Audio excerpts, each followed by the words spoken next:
Chapter 1. His eyelashes fluttered a few times, and his eyes suddenly opened. Li Yi woke up from his nightmare. The first thing he did after sitting up in bed was to look down at his body. His arms were still there, his legs were still there, everything that should be there. Fortunately, there were no missing parts. After checking up and down, and even glancing at his crotch a few times, Li Yi let out a long sigh of relief. Who knew that the fire protection system of such a large provincial library was actually so bad? The 37 or 38-degree weather couldn't stay at home at all. Li Yi just wanted to go to the library to get some air conditioning and read for a while to improve his image. He didn't expect to fall asleep while reading. When he couldn't stand the heat and woke up, there was no one beside him. Wherever his eyes could see, there were flames. The fire had even spread to the bookshelf next to him. If he hadn't woken up by the heat at the critical moment, tomorrow's headline news might have been, XX Province Library accidentally caught fire. A male reader was buried in the fire while taking a nap. Li Yi, who reacted of course, immediately escaped. However, when he got up and ran to the fire escape, a huge bookshelf next to him fell. After his vision went black, Li Yi lost consciousness. In such a situation, he actually didn't die, and there were no injuries on his body. Li Yi silently gave 100 thumbs up to the firefighter in his heart. So, this should be a hospital? I don't know which hospital it is. The bedboard is so hard. It's uncomfortable to lie on it. There is also a faint musty smell in the air. I don't know how long the sheets haven't been washed. Li Yi decided to give this hospital a bad review after leaving the hospital. The user experience is too bad.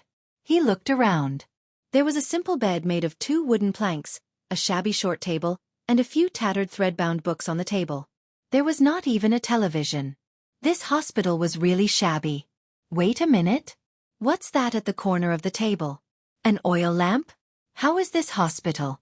F***CK. Is this a hospital? Li Yi, who had just woken up, was still a little slow. Only now did he realize that this place didn't look like a hospital at all. In any case, he was also a patient. How could he treat a patient like this? Li Yi felt an inexplicable anger in his heart. He jumped out of the bed and ran out barefoot without even putting on his shoes. A moment later, Li Yi stood beside the crystal-clear stream that flowed past his door with a dumbfounded expression. The stream water was very clear, and the young man's shadow was reflected in the water, scaring away the fish that had been playing here. The young man in the water had sword-like eyebrows and starry eyes. He was handsome, and had fair skin. He wore a moon-white scholarly robe, and his hair was tied up in a high bun. He was an elegant and beautiful young man. Who knew how many young girls would fall in love with him? Even Li Yi had to admit that this guy was simply too good-looking. Li Yi stood there for half an hour and felt that he was about to be bent. But the problem was that he didn't know this peerlessly beautiful man. That wasn't the most serious thing. What was more serious was that this guy was clearly his own shadow. Li Yi patted his own face, and the young man in the water also patted his own face. Li Yi frowned, and the young man in the water also frowned. Li Yi was dumbfounded, and the young man in the water also looked like he had F***ket a husky. Haha, I know, this is a dream, I must be dreaming. Li Yi laughed and slapped his own face hard. The burning pain almost made his tears flow out. A white-haired old man walked past Li Yi with his hands behind his back. He looked at Li Yi, who was slapping himself and laughing at the same time, in shock. The expression on his face was rather horrified. Has this boy from the Li family become stupid from studying? Has he lost his mind? Li Yi didn't have time to pay attention to the old man who walked past him. In fact, he was still in a state of extreme shock and didn't see the old man. He tried to slap himself a few times, but he didn't wake up from his dream. Li Yi finally collapsed on the riverside with his legs weak. Not long after, Li Yi sat by the riverside with one hand holding his chin. His eyes were blank as he stared blankly at the water. At this moment, he was very much like a philosopher. Who am I? Where do I come from? Where am I going? Complex and profound questions began to appear in his mind one by one. When he was about to think about survival or destruction, Li Yi finally woke up. He came from the 21st century and had read countless novels and TV dramas. After calming down and thinking for a while, he already had a guess in his heart that even he didn't dare to believe. However, before that, he had to confirm it first. He looked down at the reflection in the water again. He didn't see the face that he had seen for more than 20 years. Li Yi had an indescribable strange feeling. Bah, pretty boy! He looked at the young man in the water with disdain and spat fiercely into the water. When the old man behind Li Yi saw this, the expression on his face became even more horrified. He had lived for decades, but this was the first time that the old man saw a person laughing while slapping himself, and then spitting at his reflection in the water. Could it be that this Li brat has really gone mad? Li Yi, who was about to find someone to ask about the situation, turned his head and saw an old man with white hair and beard standing on the path behind him, looking at him with a very horrified expression. When Li Yi saw this, he was delighted. He finally saw a living person. He put on a smile that he thought was very kind and slowly walked to the old man's side. He asked, "Sir, may I know what year it is now and where is this place?" When Li Yi spoke, the old man's expression changed again. It's over. It's over. It seems that the boy from the Li family has really gone crazy. He doesn't even recognize himself, and what he's saying is even more nonsense. The old man has no idea what he's talking about. When Li Yi saw the expression on the old man's face, he thought that the old man didn't hear him clearly. After all, it was normal for the old man to be deaf. Just as he was about to speak, he seemed to have thought of something. After thinking for a while, he opened his mouth again and asked, "May I ask this old man, what year and month is it now and where is this place?"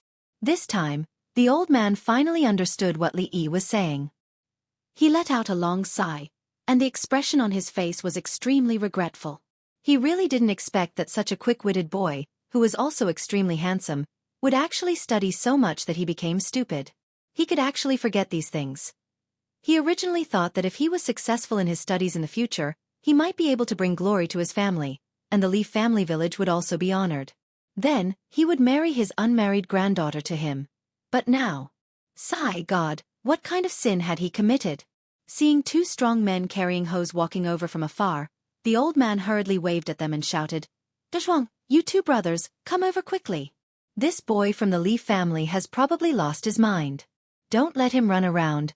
Quickly catch him." Chapter 2. Looking at the boy from the Li family who was staring at him with a blank expression, the old man took a few steps back and became even more vigilant. He had seen this expression on Widow Lu's face before. He recalled that Widow Lu at the east end of the village had the same expression a few days ago. When she woke up, she didn't know who she was. She sat in the courtyard all day and giggled foolishly. Once someone approached her, she would immediately scream and scratch and bite them. Later, the officials came and said that Widow Lu had lost her mind. They took an iron chain and locked her in the house. They also warned the villagers to take good care of her. If she ran out and hurt someone, they would have to bear the responsibility. Li Yi saw the old man's expression change in a second. He turned his head and saw two strong men jogging toward him. After a short moment of shock, Li Yi didn't hesitate to run. What a joke! He had clearly heard the old man say that he had lost his mind or something. If he was caught, he might be treated as an evil spirit, tied to a pillar and burned with fire or something like that. Li Yi, who had already died once, treasured his life more than anyone else. At this moment, he was undoubtedly running at the fastest speed he had ever run in his life. Behind him, the old man and the two strong men were dumbfounded as they watched Li Yi run away. They were so shocked that their jaws almost dropped to the ground.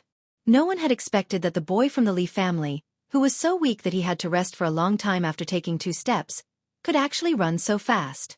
It seems that a person who has lost his mind really can't be judged by common sense. The old man stroked his long beard and couldn't help but sigh. Worried that he would be caught by the two strong men and burned to death as a lunatic, Li Yi ran all the way until he couldn't see the village anymore. When there was no one chasing after him at the end of his sight, he sat on the ground. Panting heavily, he felt as if his entire body was about to collapse. After running at full speed for so long, he had almost exhausted all his strength. If the two strong men were to catch up to him now, Li Yi wouldn't even have the strength to stand up and escape. There was no need to confirm anything. Li Yi was almost certain that he had caught up with the wave of transmigration. Although he didn't know what year and place he was in, it was better than being burned to death under the bookshelf. At least he was still alive. After sitting on the ground and recovering a little of his physical strength, Li Yi was worried again. There was no way he could go back to that house. There were only 4 walls, a table, a bed, and nothing to eat. Perhaps when he returned, the whole village would welcome him at the entrance of the village with torches. Then he could die a glorious death. The only difference was where he would be burned. But if he did not go back, where would he sleep at night? Li Yi, who had just arrived in this world, had to first solve the problem of survival. Rumble. At this moment, Li Yi suddenly felt the ground beneath his feet shake. What's wrong? An earthquake? Li Yi's heart was filled with grief. He was almost burned to death as soon as he arrived, and now he encountered an earthquake. What kind of sin did he commit in his previous life? But very soon, Li Yi discovered that it was not an earthquake. At the end of his field of vision, a torrent of smoke and dust was rolling towards him. Under Li Yi's horrified gaze, it stopped a few steps in front of him. Cough! Cough! Li Yi was caught off guard. He breathed in a mouthful of PM2.5 and choked to the point that tears flowed out. With great difficulty, he regained his senses. Just as he was about to scold someone for being so uncultured, he raised his head and couldn't help but be startled. On a tall horse, a beautiful woman dressed in white was looking down at him. Her brows, which were like mountains in the distance, were slightly furrowed, as if she was thinking about something. Looking at that incomparably delicate face, Li Yi felt his throat go dry. Before he could speak, he saw that the woman nodded slightly, a satisfied expression on her face. She glanced at him indifferently and waved her hand. Tie him up! Under Li Yi's dazed gaze, the ferocious bandits behind the woman dismounted and surged forward. It's a scholar. He's quite handsome, worthy of our master. If I had to say, second miss has good taste. All of you shut up. Li Yi's hands were tied behind his back as he lay on the horse's back. In his previous life, he had gotten dizzy from public transportation, so he clearly hadn't adapted to this era's transportation. He was dizzy from the swaying along the way, and his consciousness gradually blurred. From time to time, he could hear a man's rough laughter. His voice sounded like a broken gong, and then he faintly heard a shout. Those voices were gone, and Li Yi completely lost consciousness. When he woke up again, the first thing he saw was a pink gauze curtain. Li Yi got up from the bed with a grunt and looked around vigilantly. A carved bed frame, a quilt that emitted a faint fragrance, and a pink gauze curtain filled with the heart of a girl. There were some simple wooden furniture, tables, chairs, and cabinets. Bandits. Some remnant fragments in his mind caused Li Yi's expression to change. He turned his head to look around, and only when he found that there was no one else in the room did he feel slightly relieved. Could it be that he was dreaming? Li Yi suddenly thought that he was lucky. In the next moment, Li Yi realized that he was dreaming if he had such a thought. Because it hurt. Li Yi's expression was twisted as he clutched his lower abdomen. The burning pain coming from under his clothes made him involuntarily suck in air. Li Yi cursed in his heart. Those boorish fellows, he didn't even need to think to know that this was definitely caused by lying on the horse's back. It was unknown who had invented this kind of clothing. There were layers upon layers, and it took Li Yi a long time to undo them. When he looked down, there was indeed a red patch above his lower abdomen. At this time, Li Yi didn't have the mood to scold those bandits. He had to face his current situation. It seemed that he had been captured by those bandits somewhere. When he was lying on the horse's back, he faintly heard those people saying words like, chief, and marriage. After Li Yi's imagination ran wild, the expression on his face suddenly became very frightened. Marriage! When he looked down again, Li Yi realized that he was no longer wearing the clothes he had worn in the morning. He didn't know when he had changed into a bright red robe, and there was a bright red flower in front of his chest. He looked very festive. If he counted the one on his head with pheasant feathers? Peacock feathers? Anyway, he didn't know what kind of feathers it was, but it was definitely the style of a groom in an ancient TV drama. In his remaining consciousness, it seemed that he had been supported by someone somewhere, and had knelt and kowtowed. After those fragmented images flashed in his mind, Li Yi's face turned deathly pale. He had actually been taken back to be the wife of the chief? No, it was the husband of the chief. Chapter 3. Before he transmigrated, the world that Li Yi lived in was a time when the element of transmigration was very popular. Regardless of whether it was novels or movies, they all scrambled to incorporate this element into their works. It was so popular that everyone from 8-year-olds to 80-year-olds knew what transmigration meant. In the past, Li Yi had also thought that if he had transmigrated one day, he would definitely be born into a family of officials if he was in a peaceful era. If he had nothing better to do, he would bring a few lackeys to the streets to flirt with innocent women. If he was in a chaotic era, he would rise up, occupy a mountain and declare himself king. When he was in the mood, he would bring a group of lackeys down the mountain to kidnap a few wives. Reality proved that one had to pay for what they had done. Li Yi had only fantasized about it for a while, and this kind of thing had really happened to him. What made Li Yi even more terrified was that if he did not hear wrongly, those people said that the person who was going to marry was their master. Li Yi's lips turned pale as he thought of a certain terrifying possibility. Could it be that the fort master actually liked men? Li Yi had long heard that homosexuality, especially male homosexuality, was very popular in ancient times. They even called it the pleasure of the male sex. To Li Yi, who would rather die than be gay, this was one of the most difficult things to accept. Li Yi's heart turned cold. He felt around and realized that there was no discomfort in a certain part of his body.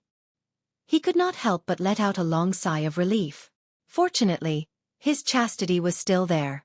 Li Yi carefully looked at his attire. He was stunned for a moment before he fell into deep thought. He was obviously wearing the clothes of a groom. Could it be that the master was a little submissive? If it was a little submissive, then he could accept it. But not even a little submissive. He was the most straight man he could be. A straight man. As a real man, he naturally had to be indomitable, and would not bend even after 100 twists and turns. Just as Li Yi was lost in his thoughts, the wooden door of the room made a soft creaking sound before it was gently closed. To Li Yi, the voice sounded like it came from hell. His entire body shrank into the wooden bed. He did not even dare to lift his head to take a look. What he was most worried about was that when he raised his head, he would see a burly, fierce-looking man with exposed chest hair saying to him shyly, "Husband, let's consummate our marriage quickly." That's disgusting. Li Yi could not help but shiver and did not dare to think further. The footsteps were light and they were getting closer. Li Yi could already smell a faint fragrance. The fragrance was very familiar as it was the same as the smell on the bedding. Forget it, the worst that can happen is death. I won't let him have his way even if I have to die. Li Yi raised his head angrily. Just as he was about to speak, he saw the figure in the room. His mouth opened halfway and his eyes widened. The words that he wanted to say were stuck in his throat.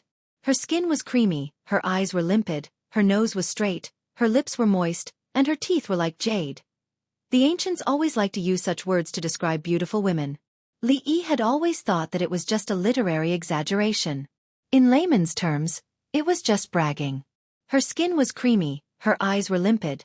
The ancients seemed to use all kinds of words. Who didn't know how to brag? Moreover, based on their aesthetic standards, the so-called beautiful women had to be reserved in the eyes of modern people.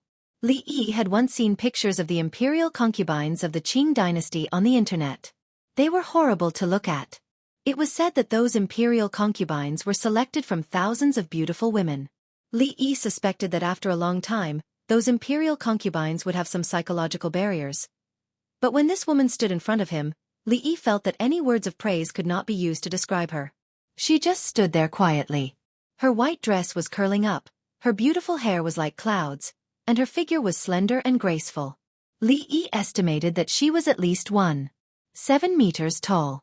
If it were not for the fact that this body was a little weak but still about 1.8 meters tall, this woman's height alone was enough to make Li Yi unable to raise his head. "You're awake," the woman said faintly. Her voice seemed to come from the clouds, clear and pleasant. This was obviously nonsense. Li Yi really wanted to say, "Are you blind?" But he swallowed the words that were on the tip of his tongue. He was afraid of being beaten up. People under the eaves had to bow their heads. A man should know when to yield and when to stand tall, endure humiliation to bear the burden, and endure hardship to gain courage.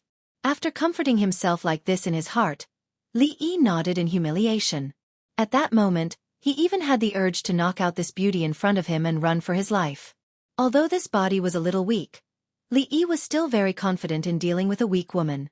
But he was worried that if he made any strange movements, a group of mountain bandits would immediately rush in from outside, just like today. The burning pain in his lower abdomen had not disappeared, and Li Yi did not want to experience that kind of devastation again. You can rest assured that I won't hurt you. The woman seemed to see through Li Yi's thoughts. Her red lips parted slightly, and Li Yi once again heard a pleasant voice. If he was facing a vicious mountain bandit, Li Yi might be very happy to hear this. But when the words, "You can rest assured that I won't hurt you," came out of the mouth of a weak woman, Li Yi couldn't help but feel a sense of humiliation. For a man, how could he endure this? Forget it. Humiliation was humiliation. It was better than seeing those mountain bandits again. If it was some kind of harm, Li Yi could still accept it. During this period of time, you can stay in the stronghold without worry. If you want to study, just let me know, and I will send someone to get it for you. The woman looked at Li Yi and said faintly, "From now on, in front of outsiders, you and I will address each other as husband and wife. You can go to the surroundings of the stronghold. After a period of time, when the time is right, I will naturally let you go." Address each other as husband and wife? Li Yi stood there in a daze. Only now did he realize that he seemed to have been mistaken about one thing all this time. Could it be that the stronghold master, that those people had mentioned, was this peerless beauty in front of him? In that instant, the image of the burly man in Li Yi's mind gradually became blurry and was replaced by an incomparably beautiful face. The slim and graceful woman bowed at him and said softly, "Husband, your servant greets you." Bam! Bam! Bam! Don't let your imagination run wild. This is just the sound of someone knocking on the door. The sudden sound pulled Li Yi back to reality from his fantasy. Then, he saw the wooden door latch break as if it had been hit by something. A woman with a bucket-like waist and a young man in his early 20s barged in. "Rui, who is he?" Seeing Li Yi sitting on the bed with his clothes half undone, the man's expression changed abruptly and he blurted out. Chapter 4. Looking at the young man pointing at him with a bitter and hateful expression, as if he had plucked a peach from his house, Li Yi felt very depressed. "Brother, do we know each other? Does he have to put on such an expression as soon as we meet? It's as if I've plucked a peach that he's been eyeing for a long time. We're not familiar." The beautiful woman ignored the young man and looked at the woman with a waist as thick as a water bucket. She turned to Li Yi and said, "Husband, let me introduce you. This is second aunt." "Husband." Hearing the beautiful woman's words, the young man's expression suddenly changed. He looked at Li Yi with a cold gaze. Seeing his eyes, Li Yi couldn't help but feel a chill in his heart. "Rui, you can't." The young man was about to speak, but he saw the woman called Rui's pretty face turn cold. She slammed her palm on the high mahogany table beside her. "What? Do I have to report to you what I do?" Bang! Under Li Yi's horrified gaze, the sturdy-looking wooden table instantly shattered into pieces and became a pile of debris on the ground. The teacups, bowls, and other porcelain on the table were also smashed into pieces. Seeing this scene, Li Yi's expression gradually became sluggish. His outlook on life, the world, and values were all toppled. At this moment, there was only one thought in his mind. Is this King martial arts drama? Thinking about how he had wanted to subdue this woman and escape, Li Yi couldn't help but shiver. He silently moved towards the end of the bed. Li Yi wasn't the only one who shivered like him. The woman with a very strong figure also shivered. "Rui, you!" Her face was pale as she pointed at the woman who had just smashed the table and was standing there as if nothing had happened. She was originally going to reprimand her, but now she was tongue-tied and couldn't say anything. "What advice does second aunt have for me?" The woman casually clapped her hands, looked at her, and said indifferently, You are a girl, how can you do such a thing, such a disgrace?" The middle-aged woman's face turned red. Halfway through her words, she saw the girl raise her hand again. She couldn't help but shiver and hurriedly pulled the young man out of the room. A palm that could even shatter a wooden table, if it landed on her, wouldn't it take her life? The sound of hurried footsteps could no longer be heard, and the room instantly became quiet. "I still don't know my husband's name?" "Li Yi." Li Yi took a deep breath and said. After a while, the pleasant but emotionless voice once again reached Li Yi's ears. "It's getting late. Husband, go to bed early." The light footsteps gradually faded away. After hearing the sound of the door closing, Li Yi looked up and saw a faint shadow standing outside the door for a few seconds before a voice could be heard. "I am Lu Rui." After the woman left, other than some unknown insect chirping, there was no other sound in the room. Li Yi stared blankly at the simple roof. After a long time, he let out a long sigh and lay straight on the bed, but his eyes didn't close. Although he was very tired now, Li Yi wasn't so careless that he would fall asleep after experiencing so many things.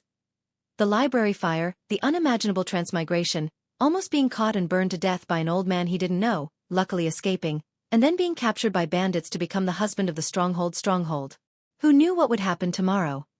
Li Yi felt that if his experiences could be written into a book, it would definitely be very popular.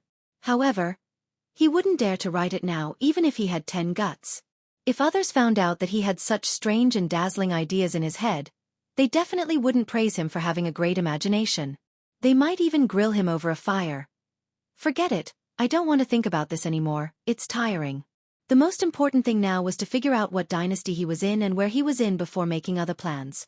His mind was empty, without any memories of these things. As for this gigolo who didn't leave anything to him other than this body, Li Yi was very resentful. However, no matter what, a transmigrator should have the halo of a protagonist on his head, right?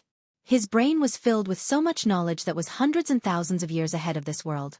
With his intelligence and wisdom, would he be afraid of not doing well? Even if he didn't become a marquis or minister, it would still be easy to become a high-ranking official, right? When that time came, he would be able to lead a few lackeys and tease innocent women on the streets when he was free. He would be able to live an incomparably free and easy life. After lowering his head and thinking for a moment, Li Yi's eyes became a little moist. Imperial examinations? He was an engineering student. He didn't know how to write the 8-legged essay, and he didn't know how to memorize the 4 books and 5 classics. His major wasn't suitable, so he definitely wouldn't be able to pass the imperial examinations. Making gunpowder?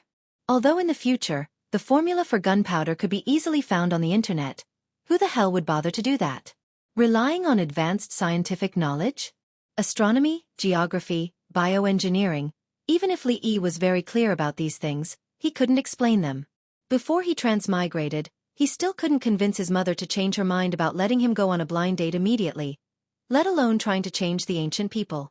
The possibility of him being turned into barbecued meat would be higher. Li Yi sadly realized that he couldn't change anything, and he didn't dare to change anything. Just in the morning, he was still worried about what to eat in the future. There wasn't even a grain of rice in his house. He was really poor. Li Yi even suspected that the original owner of this body was starved to death. Perhaps because he wasn't in the mood, he didn't feel hungry at the moment, but he still had to face the problem of food shortage. Looking up at the broken roof, Li Yi let out a long sigh. It was fine if he didn't transmigrate to a rich family. At least he didn't have to worry about food and clothing.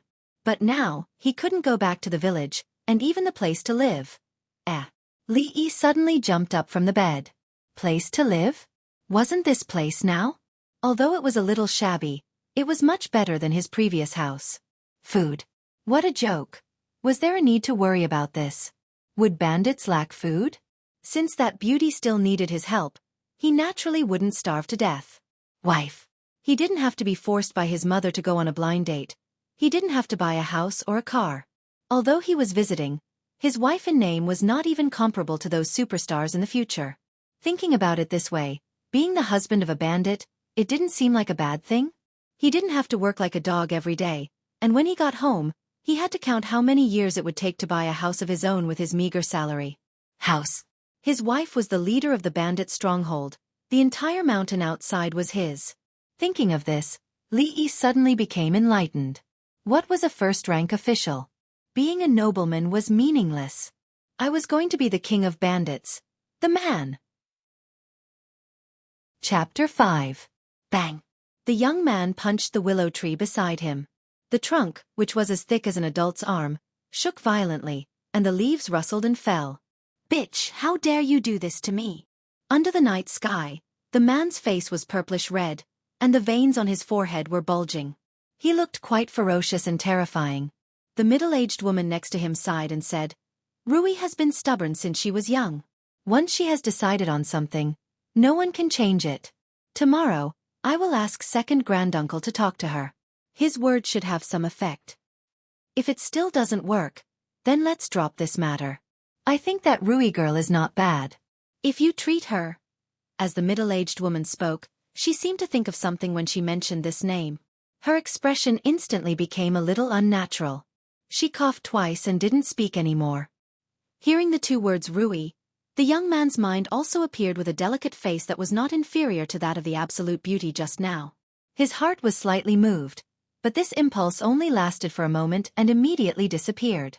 His face was a little pale, and he didn't think about this matter anymore. If I had known this would happen, I would have planned this matter slowly. Rui is not young anymore. She will eventually marry someone. If I united a few people to put pressure on her, it might not be impossible. The middle-aged woman's face was full of regret. Who knew that when I urged her too much, she actually did such a thing? She sent people down the mountain to kidnap a woman. This is simply a disgrace to women. Thinking of the pretty boy lying on Lu Rui's bed in disheveled clothes, a ruthless expression appeared on the young man's face, but it quickly disappeared in the night. Ah! A sharp scream suddenly sounded from the door. The man who wanted to be the pirate king frowned slightly and slowly opened his eyes. Li Yi had another very long nightmare. It was so real that it made people feel fear. Looking around, it was still an antique building, the decorations on the bedside, the familiar fragrance. No, it wasn't a dream. An inexplicable cold wind blew past. Li Yi couldn't help but shiver. This was the bad habit of sleeping naked and kicking off the quilt. He hurriedly picked up the clothes next to him and first put on the underwear that looked like a pair of underwear. In fact, it was no different from a loincloth. Let's just call it underwear for the time being. By the way, how do I wear this robe? It took a lot of effort to take off the bright red groom's robe yesterday. After wrapping it around his body in the morning, he realized that the style of the robe was very strange. Li Yi didn't know how to put it on. A small head poked in from outside the door. A timid-looking girl with her hair combed into two buns ran in and said softly, "Young master, this servant will help you change your clothes." Only now did Li Yi notice that this maid-servant girl was carrying a stack of clothes in her arms. He thought to himself that the beauty from last night was really meticulous. Wearing that bright red groom robe was indeed a little too flashy. Thinking about it again, the scream just now was probably made by this little girl. As for the reason, Li Yi's old face couldn't help but turn red. Sleeping naked and being seen by others really wasn't something to be proud of. Since he had already accepted the reality, Li Yi simply and generously stood up and stretched out his hands, allowing the little red-faced girl to help him put on the robe. In this era, there naturally wasn't a full-length mirror. In fact, there wasn't even a real mirror. Li Yi held up a small bronze mirror and looked up and down a few times. The moon-white robe was just right for him. Although his hair was a little messy, the pretty boy was very handsome. His skin was fair and he had a nose and eyes. Standing in front of the mirror, there was a faint scholarly aura coming from him. A 15 or 16-year-old girl stood at the side. Her eyes secretly peeked at the handsome young master that her young miss had just snatched yesterday. Her little face immediately became even redder.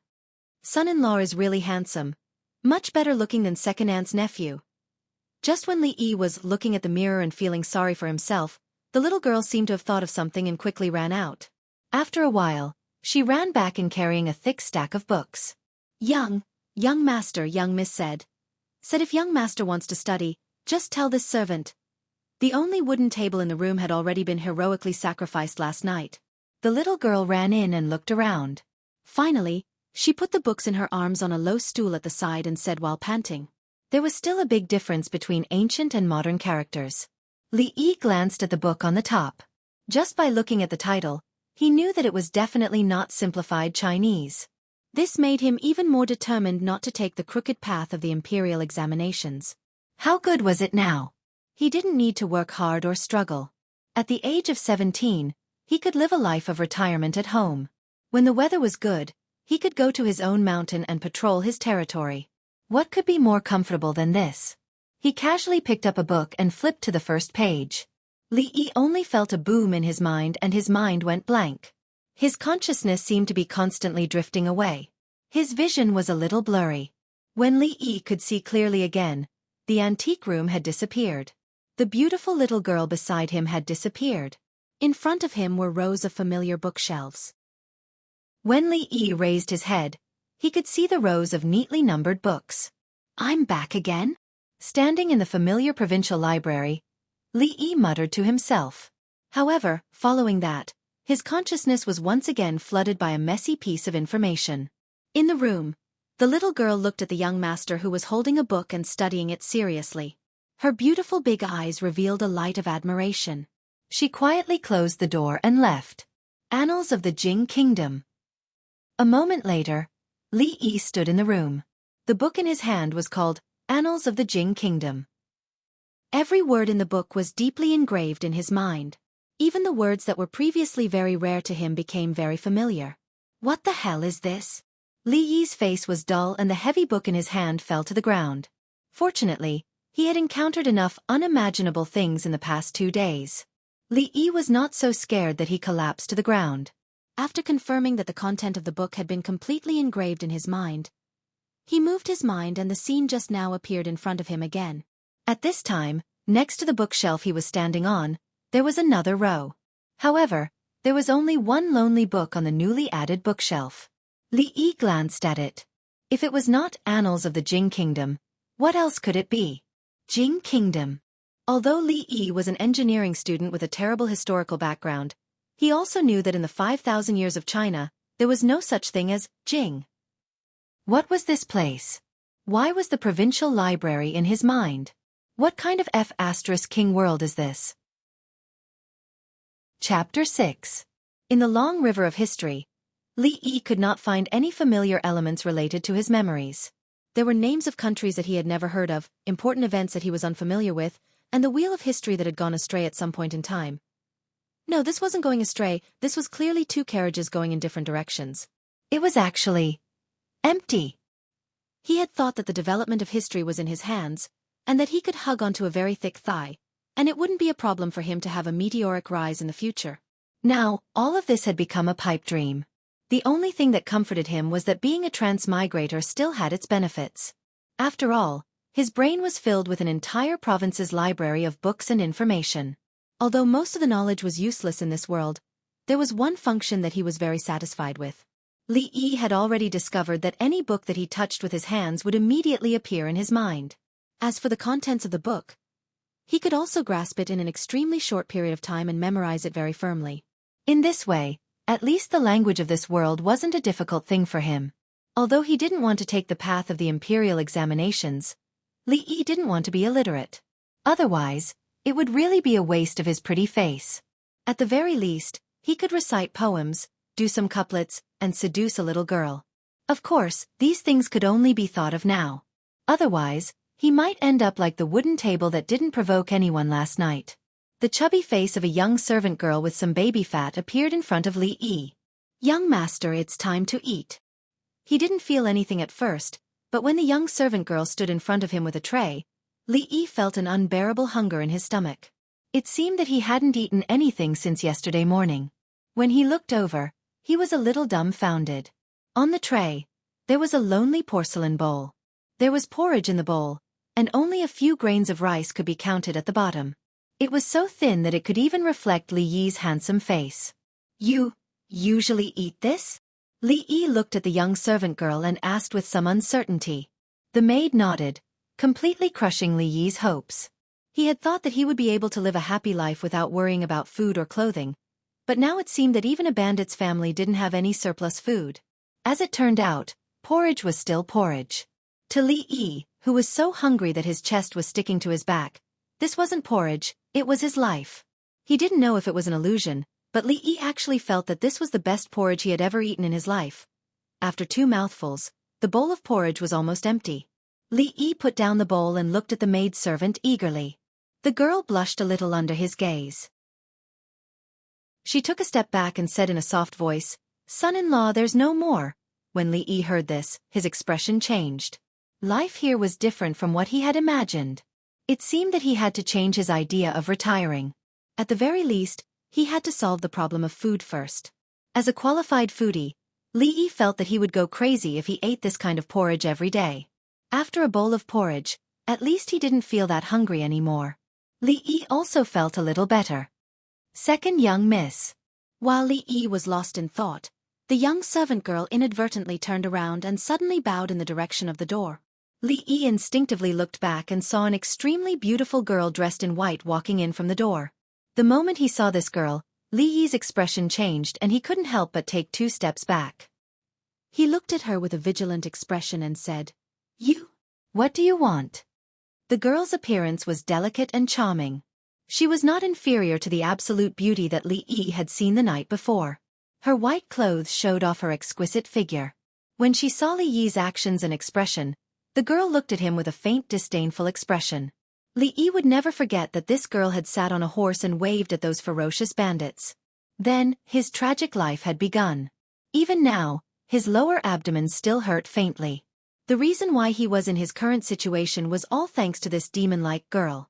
If it wasn't for her, Li Yi would still be being chased by those 2 burly men and burned to death. Or he would be somewhere in the wilderness worrying about starvation. He might even be thinking about where he could stay at night so that he wouldn't be eaten by wolves. Not only did he have a place to stay, he had porridge to drink, a beautiful wife, and a maidservant to order around. So for this girl, should Li Yi actually thank her? When he thought about it this way, Li Yi felt that the girl in front of him didn't seem so hateful. Now, he only hoped to be a quiet young man who ate melons. After solving the problem of food, he could retire and live out his days in the mountains. Li Yi was still daydreaming when he saw the girl called Lu Rui, who was also his wife in name, walk in with a hunchbacked old man with grizzled hair. The old man wore a plain robe. His body looked frail and his face was full of wrinkles. He looked kind, and at this moment, he was looking at him with half-closed eyes. Li Yi maintained sufficient vigilance against this old man. In his opinion, any old man who looked kind could be a lunatic who would call for people to catch him and roast him over a fire at the next moment. He had almost been tricked to death by the old man he had met previously. He probably wouldn't be able to change this kind of thinking in a short period of time. Cough, cough. The old man looked at him for a long time.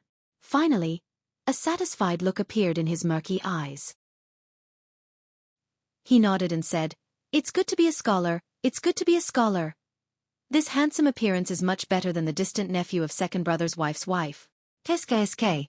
He's also a scholar. Our village lacks scholars." The old man seemed to be quite satisfied with his first impression of Li Yi. He muttered, "What's so good about fighting and killing all day?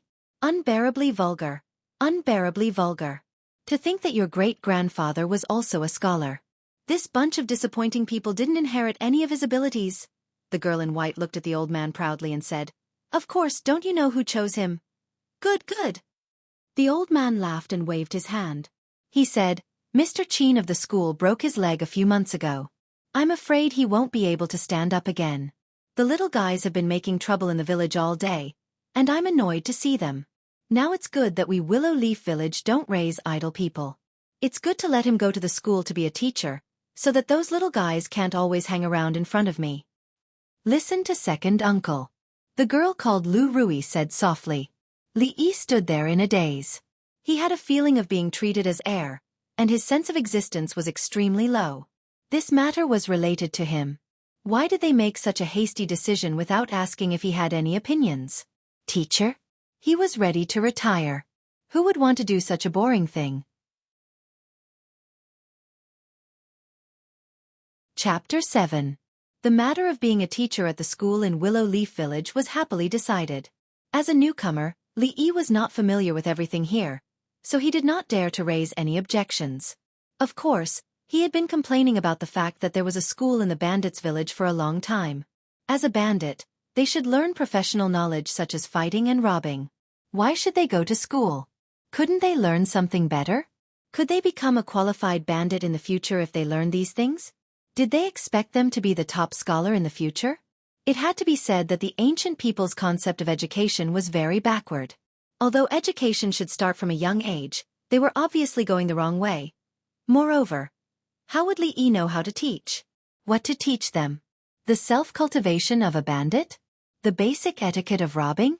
The economic principle of distribution of stolen goods? He himself was almost an illiterate now. Li Yi felt that he had no human rights here. The old man, who was half a foot into the grave, pointed at him and said a lot of things. After confirming that Li Yi would be the teacher of the school in the stockade village, he walked away leisurely with his hands behind his back. His beautiful wife nodded slightly at him and left as well. As for the demonic girl, she looked at Li Yi for a long time with a strange look in her eyes. Then she turned her head away proudly, leaving only a cool back view that was getting further and further away. The husband of a bandit village also has dignity. Only Li Yi was left standing there with a sad face. After a long time, Li Yi turned his head to look at the little servant girl standing there, scratched his head and asked, "What's your name?" "Young master. You can call me Xiaofan."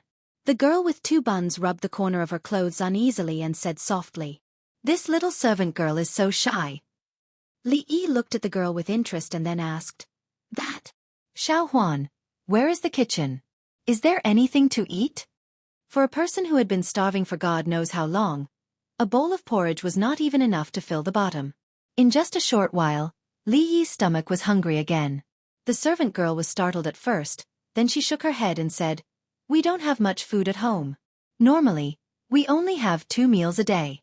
Young Miss said that young master didn't eat for the whole day yesterday and was afraid that he would be hungry, so she ordered Xiao Huan to cook some gruel for young master this morning. Li Yi sighed. This was actually a world where even the mountain bandits had no food to spare. The situation seemed to be more serious than he had imagined. What does Xiao Huan usually do? With nothing to do and finally having someone to talk to, Li Yi simply took 2 small stools and dragged Xiao Huan to sit outside to chat. The little servant girl still looked a little reserved. She sat there with an uneasy expression.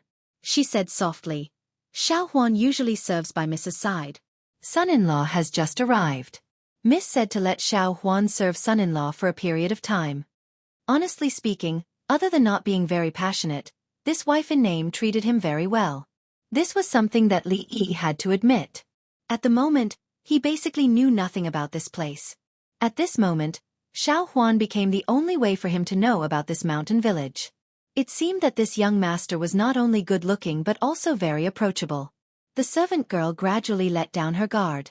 Thus, from her mouth, Li Yi learned more things. Not to mention the outside world, the place he was at now was called Willow Leaf Village.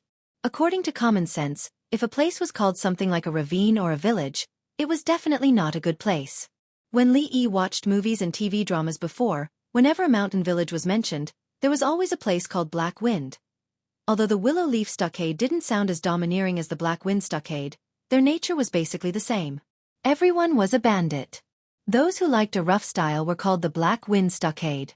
Those who were more elegant and fresh were called the Clear Wind Stockade or the Willow Leaf Stockade. But the situation of Willow Leaf Village was a little different. It was said that in the early years when the Jing Kingdom was still in chaos, warlords were divided, and the people were destitute and homeless. The ancestors of the Lu family rose up and set up their own clan. They occupied a mountain and became a tyrant in Green Willow Mountain. They gathered a group of subordinates and started to do what they pretended to do on the surface, but in fact, they were bandits and bandits. Later, after a few decades, there was finally a hero who unified the Jing Kingdom, ending the chaos and liberating the entire Jing Kingdom. Finally, the people could live and multiply in peace. After dozens of gangs of bandits in the chaos were wiped out, the Lu family had to find a new way to survive in order to preserve their lineage. At this time, if they were still bandits under the banner of doing what they preached, it could only be said that they were too insensible. At that time, the extremely wise leader of the Lu family chose to give up. In a very short period of time, he completed the gorgeous transformation from a bandit to a good citizen. He took root in Willow Leaf Village. He plowed the fields, he weaved cloth, he fetched water, he watered the garden, and he became a common person who followed the 5 stresses and 4 beauties. The previous group of subordinates, who fought wherever they were ordered, either scattered or stayed. Finally, the scale of Willow Leaf Village was formed.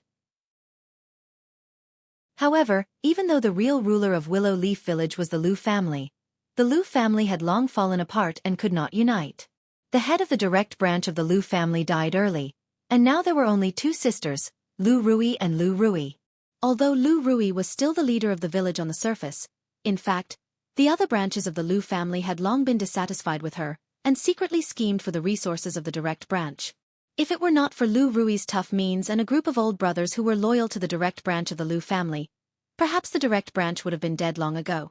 When the little maid said these, her little mouth was puffed up, and her pretty face was full of grief and indignation. At this time, Li Yi had already understood that Lu Rui was his current nominal wife, and Lu Rui was the demonic girl who took him up the mountain yesterday. And the reason why he was tied up and forced to be the husband was because the direct bloodline had been pressuring Lu Rui to get married.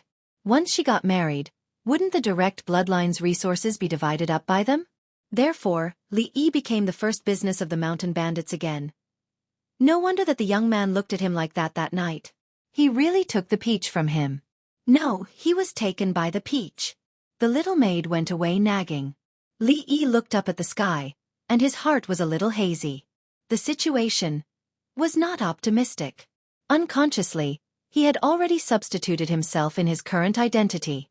Before he became the man of the mountain bandits and dominated the Great Mountain Road, before he could realize his dream of retiring early and not worrying about food and clothing in his old age, it seemed that there was still a long way to go.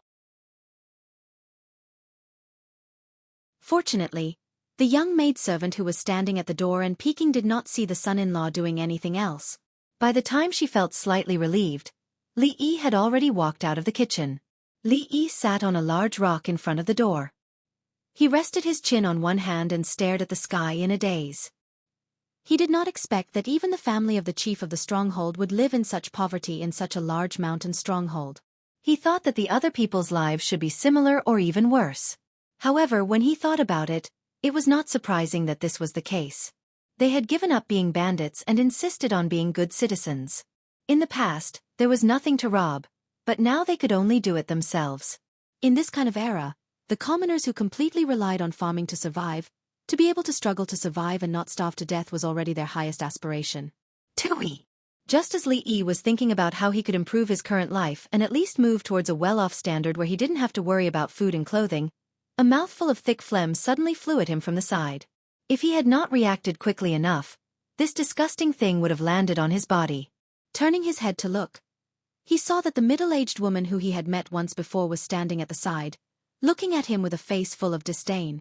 It seemed that because Li Yi had dodged that attack, there was a hint of disappointment on her almost perfectly round face. Humph! The middle-aged woman was just passing by. After a cold snort, she twisted her cylindrical waist and walked into the house next door. As Li Yi watched the woman with a bucket-like waist walk further away, his expression began to turn ugly. Towards this ball-shaped woman who had designs on his wife, Li Yi naturally did not have a good impression of her.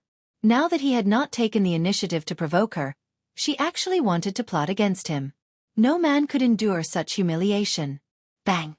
Not far away, the woman came out of the house and grabbed a large handful of wheat grains and threw them into the yard. She cursed a few times. Last year's lousy harvest, there's nothing left to eat. If you still don't lay eggs, I'll slaughter every single one of you. After the woman entered the house, Li Yi looked at the chickens in front of her house and the corners of his mouth gradually curled up. Xiaofan, do you have any sewing thread at home? Bring some over for me. The servant girl was stunned for a moment, then said in a small voice, Yes, yes. A quarter of an hour later, a few domestic hens swayed their clumsy bodies and pecked at the ground, looking for wheat grains that they had missed. Perhaps there were a few among them who were cursing their stingy master in their hearts. He wanted the chickens to lay eggs, but he did not feed them. Did he think that the eggs would just pop out of nowhere? Suddenly, a white doe flew out from a corner. After rolling a few times on the ground, it finally stopped. The eyes of the sturdiest hen suddenly shot out rays of light. She turned her head and looked around. She found that none of her companions had noticed the abnormality here. She was delighted. She pretended that nothing had happened and walked over with small wobbly steps. When she walked in front of the doe, just as she was about to poke her head out to peck at it, the doe suddenly rolled forward a distance. She was caught off guard and pecked at the air. The hen took a few steps forward and was about to peck a second time when the doe once again moved forward a distance. Just like this, one of the chickens in Second Aunt's maternal home, under the lure of a small doe, finally embarked on the path of no return. In a mountain stream behind the stockade village, Li Yi skillfully slaughtered the chicken, plucked its feathers, and cleaned its internal organs. Even after a few thousand years, he was not rusty at all. The only thing that was not too smooth was that there was no hot water, so he spent a lot of time plucking the feathers. Fortunately, the overall process was considered smooth.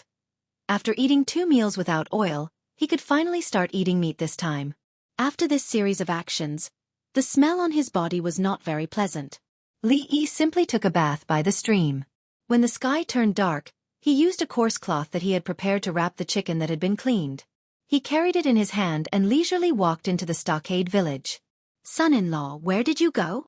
Just as he entered the courtyard, Xiaofan, who had been waiting here for a long time, immediately ran up to him. Her little face was full of anxiety. "I have nothing to do, so I went out for a walk." "What is this?" The servant girl pointed at the cloth bag in Li Yi's hand and asked curiously. When I went out for a walk just now, I picked up a pheasant." Li Yi casually gave a perfunctory reply. "Pheasant?" A curious expression appeared on the servant girl's pretty face. The pheasants near the stockade village had long been hunted, and the son-in-law did not leave the stockade village. Where did he pick it up? In the kitchen. When Li Yi opened the cloth bag, the servant girl was instantly dumbfounded. Was there a pheasant that was so fat? Moreover, not only were the feathers on its body gone, but its stomach was also cut open. After this pheasant died, what kind of torture did it go through? Chapter 9. Soak the drumsticks in water for an hour. Soak them until the residual blood is gone. Then remove the bones and cut them into small pieces. Soak the dried shiitake mushrooms in warm water. Remove the stalks and cut them into small pieces. Li Yi flipped through a book called The Complete Collection of Pasta Foods in his mind and began to prepare the ingredients for the mushroom-stewed chicken noodles. It wasn't that he didn't want to make something more delicious, but the ingredients in the kitchen were pitifully few. Other than a small bag of flour, the only thing Li Yi could find were a few dried mushrooms in the corner. The flour was also very different from what he saw in the future. It was far from being as fine, and there was a lot of bran in it, so the taste was very bad. Li Yi had already experienced this when he was eating in the morning. However, from a nutritional point of view, eating this kind of coarse grain was really good for the body. Of course, more importantly, he couldn't find a better flour substitute. The useless provincial library in his mind finally played its role. Li Yi easily found a book called The Complete Collection of Pasta Foods in the recipe area. What he was going to make now was mushroom-stewed chicken noodles. Mushroom-stewed chicken noodles had the effect of nourishing the spleen, and was very good for the human body. Li Yi chose this kind of noodles, of course. It was only because he couldn't find any other ingredients other than shiitake mushrooms and flour. A book that only Li Yi could see floated in front of him. He tore off 2 drumsticks and processed them according to the steps in the book. After the shiitake mushrooms were diced, he began to knead the noodles. Xiaofan had long been chased out of the kitchen by him. After eating the noodles she made for lunch, Li Yi decided that he wouldn't let her interfere in anything other than cooking porridge. Kneading noodles was actually a technical job. The noodles had to be chewy to taste good. First, he had to choose a good flour. Of course, this could be ignored for the time being. When kneading the noodles, the amount of water added, the quality of salt, the strength and technique of kneading all affected the taste of the noodles. In terms of salt, Li Yi did not have any requirements. Even flour was like this. What kind of good salt could there be in this world? As for the other technical aspects, it was not difficult at all. As long as he had seen the content, it would be firmly engraved in his mind. His hands were also like gods helping him. Outside the kitchen, the little servant girl stood on a stool and looked through the window at her son-in-law's skilled kneading skills. Her beautiful big eyes could not help but widen. This son-in-law seemed to be different from the scholar she had imagined. The cooking method of stewed chicken noodles with mushrooms was really simple. There was a small vegetable garden in front of the kitchen. Li Yi found some lettuce in the vegetable garden. After taking it out of the pot, he sprinkled a handful of chopped green onions on it. A rich fragrance wafted over. Although the ingredients were limited, Li Yi was very satisfied with his work. Because it was his first time making it, Li Yi was worried about wasting food, so he only tried to make one person's portion. He fetched some water from the water tank and washed his hands. Just when he was about to taste the long-lost taste, he turned around and saw the empty stove. Li Yi was stunned for a moment, and his expression changed. **CK. Where's my noodles?" A scream suddenly sounded in the kitchen. At night, the second aunt was calling the only hen in the house that laid eggs affectionately. Not long after, the affectionate call turned into vicious curses. "Which D***M person stole my chicken? Don't let me catch you. If I catch you, I'll break your legs. **CK. Li Yi stood at the door and looked at the woman who was standing in front of the door with her hands on her hips. She was cursing because she had lost the chicken.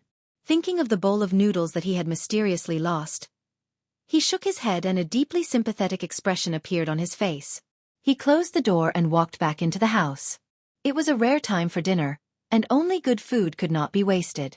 Li Yi did not want to listen to the shrew's curses while eating. Lu Rui sat opposite Li Yi, and a strange expression appeared on her beautiful face. The noodles were chewy, the meat was fresh and tender, and the taste of the soup was also excellent. In reality, when she first saw the dinner, Lu Rui had some doubts in her heart. Today's dinner did not seem to be made by Xiaofan. Not only was the fragrance rich, the bowl was not as plain as before. There was red and green, and it greatly increased one's appetite.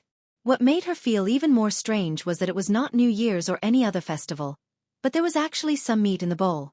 After tasting a small bite, Lu Rui's beautiful eyes slightly brightened. She looked at the young servant girl and asked, "Xiaohuan, did you make tonight's dinner?" The young servant girl was immersed in the most delicious noodles she had ever eaten in her life. Hearing this, she suddenly raised her head and said, "No, it was the son-in-law." After saying this, she remembered that she had promised the son-in-law not to tell the young miss about this matter. Her little face changed slightly, and when she raised her head, she saw an extremely astonished expression on the young miss's face. Cough, cough. Li Yi coughed dryly and glared at the young servant girl without a trace. He said, "I have lived alone in the past, I am already used to these things." The strange expression on Lu Rui's face was still there. It was obvious that she had not digested this matter. Her eyes glanced at the piece of meat in the bowl. "This meat, pheasant chicken picked up on the road." After a long time, Lu Rui nodded and said softly, "Hubby is a scholar these vulgar things in the future. It is better to let Xiaohuan do it." Li Yi glanced at Xiaohuan. The young servant girl mischievously stuck out her tongue and quickly lowered her head, not daring to look at him. A 15 or 16-year-old young girl was at the age of innocence. She seemed to have discovered that her son-in-law was different from the men outside, and the young servant girl gradually became more open in front of him. Beside Li Yi, Lu Rui, who had been silent all this time, occasionally looked at him with a gaze as if she had discovered a new continent. She would unconsciously lick her lips from time to time, as if recalling something. After the meal, when Xiaohuan went to wash the dishes, Lu Rui seemed to have thought of something and said, "Oh yes, the school in the stronghold will reopen tomorrow. Hubby needs to make some preparations in advance." Hearing this, Li Yi nodded but did not take it to heart. Wasn't it just a group of naughty children? Tomorrow, he would find a few books and teach them a few sentences. Then, he would make them shake their heads and memorize. If they could not memorize, they would not be allowed to go home for dinner. Was this how the ancient school looked like? Dealing with a few naughty children, Li Yi did not have any psychological burden at all. After waking up, before he had time to eat breakfast, Xiaohuan came to inform him that it was time to go to school. Li Yi still felt that something like a school should not appear in a bandit stronghold. Xiaohuan led him through half the stronghold before stopping in front of a house that looked slightly more spacious than the others. Before he walked into the house, he heard a loud noise coming from inside, mixed with the laughter of naughty children. The moment Li Yi walked in, the atmosphere suddenly stopped, and the surroundings became quiet. Clear eyes with dirty faces and curious eyes looked at him from top to bottom. Many of them seemed to be scrutinizing him. After a few seconds of silence, "Are you Sister Rui's husband?" Before Li Yi could speak, a childish voice filled with dissatisfaction came from the side. Chapter 10. The chubby boy was about 10 years old. When Li Yi turned his head to look at him, he saw that the boy was looking at him with an unconvinced expression. There was even a hint of scrutiny in his eyes. This kind of gaze was not rare. The other boys around him all had the same look in their eyes. Even though Li Yi had lived 2 lives, he could not understand what these naughty children were thinking. What's with that trace of hostility? It was their first time meeting, and he did not know these naughty children at all. What right do you have to be Sister Rui's husband? At that moment, the sturdy boy looked up at Li Yi and said, "When I grow up, I want to marry Sister Rui." Li Yi was slightly stunned when he heard that, and he could not come back to his senses for a while. A naughty child who had not even fully grown his hair was thinking of marrying someone else? Looking at the other naughty children who were obviously on the same side as him, Li Yi finally understood where their hostility towards him came from. It seemed that he had underestimated the charm of his wife. However, it was normal when he thought about it carefully. These naughty children who ran around the village naked all day knew nothing. Most of them had the guts to say that they wanted to marry a beautiful woman when they grew up. Children's words carried no harm, so the adults in the village naturally did not care about what they said. Over time, this kind of thinking would deepen in their minds day by day, and they themselves would not realize that there was anything wrong with it. However, Li Yi's appearance had dealt a devastating blow to these immature naughty children. They thought about marrying their goddess and becoming someone else's wife when they grew up, so they were naturally very indignant. Fortunately, they were only simple-minded children. If it had been someone else, they might have picked up a kitchen knife and dueled with him. He glanced at these naughty children who were like fighting cocks. Naturally, he would not be calculative with them. He coughed lightly and said, "All of you return to your seats. If you don't remember what I taught you today, you are not allowed to go home for dinner." The first meeting with the naughty brats wasn't very harmonious. Li Yi took the opportunity to show off a bit of his dignity as a teacher. He already had some understanding of the current world. The various customs and etiquette norms were roughly equivalent to ancient China, where respect for teachers was still the mainstream ideology. This kind of thinking was deeply embedded in every social stratum, so even if these naughty brats were unwilling to accept him, they still obediently returned to their seats. In the past, when Mr. Qin was around, if they were mischievous in class, Mr. Qin would tell his parents about their behavior, and they would inevitably get a spanking when they got back. To these uncivilized ordinary people, this was the only creed in educating their children. For the sake of their butts, these naughty brats didn't dare to be too presumptuous in the academy. However, even though they were all sitting in their own seats, they still had a proud expression on their faces, and their clear eyes were filled with disdain. Naughty brats were very innocent, and their thoughts were all written on their faces. Li Yi glanced at them indifferently and slowly said, "This is the first class in the morning, so we won't teach anything else. Let's tell a story first so everyone can relax." Hearing the word story, the naughty brats immediately changed their expressions and showed their interest. They grew up in Willow Leaf Village, including their own parents. The people they came into contact with were all uneducated boors, so how could they know how to tell stories? When they were really bored, they could pester second-great uncle to tell them about the legendary past of the Liu family's ancestors. However, this kind of story would get annoying if they heard too much. Mr. Qin was the only scholar in the village, but he always had a cold expression in class, which scared the naughty brats so much that they didn't even dare to breathe. Hoping to hear any interesting stories from him was just daydreaming. Before the official start of the story, Li Yi had already successfully aroused the curiosity of the naughty brats. Sitting at the very front was the sturdiest boy. Although there was a hint of anticipation in his eyes, he still curled his lips in disdain and said, "What's so good about a lousy story?" Li Yi saw the expressions of all the naughty brats, and the corners of his mouth couldn't help but curl up. He had 10,000 ways to deal with these innocent naughty brats. "Today, we're going to tell a story about a monkey." An illusory book floated in front of Li Yi's eyes. On it were the words, "Journey to the West."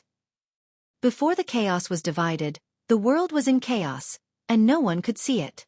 Ever since Pangu broke the primordial world and created the distinction between pure and turbid, Li Yi read 2 sentences and suddenly felt that something was wrong. He turned around and looked at the bewildered faces of the naughty brats. Only then did he realize that he had casually picked up an original version of Journey to the West. The language was relatively obscure, and with the intelligence of these naughty brats, they definitely wouldn't be able to understand it. With a thought, he switched to a colloquial version of Journey to the West. Before the primal chaos was divided, the world was in chaos. Vast and indistinct, no one could see it. Ever since Pangu broke through the primordial chaos, the world was created. Clear and turbid. What Li Yi didn't know was that the words he just said were like thunder exploding in the minds of all the naughty brats. Although they didn't understand what this new gentleman was saying, they felt that he was very powerful. At this moment, Li Yi's magnetic voice once again reached the ears of the naughty brats. Legend has it that a long, long time ago, the world was divided into the Dongshang Divine Continent, the Aparagodania Continent, the South Continent, and the North Continent. In the Aolai nation of the Dongshang Divine Continent, there was a mountain of flowers and fruits. On the mountain, there was a celestial stone. One day, the celestial stone cracked, and a stone monkey jumped out of it. Its eyes shot out rays of golden light. A few seconds after Li Yi spoke, the expressions of all the naughty brats changed. Their mouths were wide open, and their eyes were filled with disbelief. The birth of the Monkey King, the apprenticeship of Bodhi, the borrowing of treasures from the Dragon Palace, and causing havoc in the heavenly court. As Li Yi spoke, the door to a strange and dazzling new world slowly opened in front of the naughty brats. This was a world that they had never come into contact with before. It was a place where immortals ruled and demons ran amok. It turned out that thunder and lightning were caused by the god of thunder and goddess of lightning striking gongs in the sky. It turned out that when people died, their souls would go to a place called the underworld. There were judges of Yama and impermanents of black and white there. It turned out that there were people who could fly in the sky and dig into the ground. It turned out that above their heads, there were countless majestic palaces. A golden-armored monkey gradually became clear in front of their eyes. Relying on a stick that could change size at will, it stirred up the wind and rain in this world. In the school, the naughty brats were already immersed in this magical world. Everyone opened their eyes wide and listened carefully. It was so quiet that there wasn't a single noise. When they heard that the monkey fought his way up to the 33 heavens alone, and that 100,000 heavenly soldiers and generals couldn't do anything to him, the chubby face of the boy sitting at the front flushed red. Even his breathing quickened, and his eyes shone with an intense light that had never been seen before. Chapter 11. Okay, let's stop here for the morning. When the story of Journey to the West reached the part about the havoc in heaven, Li Yi estimated that it was about time and very kindly chose to stop at the most critical part of the story. The naughty kids were just hearing about Sun Wukong's massacre, how he fought against 100,000 celestial soldiers and generals, and how he fought against the 4 heavenly kings, the mighty miracle god, and the Erlang god. Their hearts were surging with excitement, and they wished they could transform into Sun Wukong, enter that magical world, and wave the golden cudgel to wreak havoc in heaven. However, when the story reached its climax, it suddenly stopped. All of their faces turned red with anxiety, and their hearts were extremely upset. Li Yi, however, acted as if he didn't see this scene. He walked to the side of the sand table and wrote the word Lu on it with his finger. Then he said, "When you come to school in the afternoon, all of you must be able to write this word. When everyone can write the word Lu, I'll tell the rest of the story." With that, he leisurely walked out of the school with his hands behind his back. As soon as he walked out, the group of naughty kids gathered in front of the sand table. "So said we must all learn this word. Is this our Lu character? Move, let me see how to write it." At this time, the naughty kids seemed to have forgotten that they still had a deep hatred with Li Yi. They stared at the word on the sand table and tried their best to remember it. The naughty kids had very strong self-esteem. They didn't want to drag everyone down just because they didn't remember it. Moreover, everyone was looking forward to the next development of the story and what would happen to the magical monkey. All of you better remember this word. If anyone can't write it in the afternoon, I'll beat you up. The boy with the strongest build and a small round face stretched out his finger to write the word Lu in the air and made a fierce expression as he threatened the naughty kids around him. When he thought of the monkey that could fly in the sky and dive into the ground, knew the 72 transformations, and was omnipotent, he felt an uncontrollable excitement in his heart. At this time, Li Yi stood in front of his house, watching a flock of hens foraging for food on a small slope not far away. He couldn't help but miss the bowl of mushroom chicken noodles from yesterday. Those children are very mischievous and hard to discipline. It's my husband's first day as a teacher. Are you used to it? A voice suddenly sounded in his ear. Li Yi jumped in fright and turned his head abruptly. Only then did he realize that Lu Rui was already standing beside him without him noticing. Li Yi was still shocked. Did this woman not make a sound when she walked? Moreover, she actually took the initiative to talk to him, which made Li Yi feel a little flattered. Although they were husband and wife in name, they were more like strangers. Rui used Li Yi to shut those people's mouths, and Li Yi relied on her to live off her. If he didn't stay in the village, he was afraid that he would either starve to death or be tied to a pillar and burned to death. He finally calmed down and said, "They are a little naughty, but they are still respectful to the teacher. My wife, you don't have to worry." With that, Li Yi thought of something again. He looked up at Lu Rui and asked, "May I ask my wife, how much is the monthly salary of a teacher in the school? And what kind of rules are there for the tuition?" Li Yi specially understood the rules of the school. There was no need to talk about the apprenticeship ceremony or the admission ceremony. It was fine to skip it since it wasn't important. However, there should be some tuition fees, right? It couldn't be helped. His family was already so poor that they couldn't even feed themselves. If he didn't think of something, he would only be able to eat in the future. The so-called tuition was the apprenticeship fee.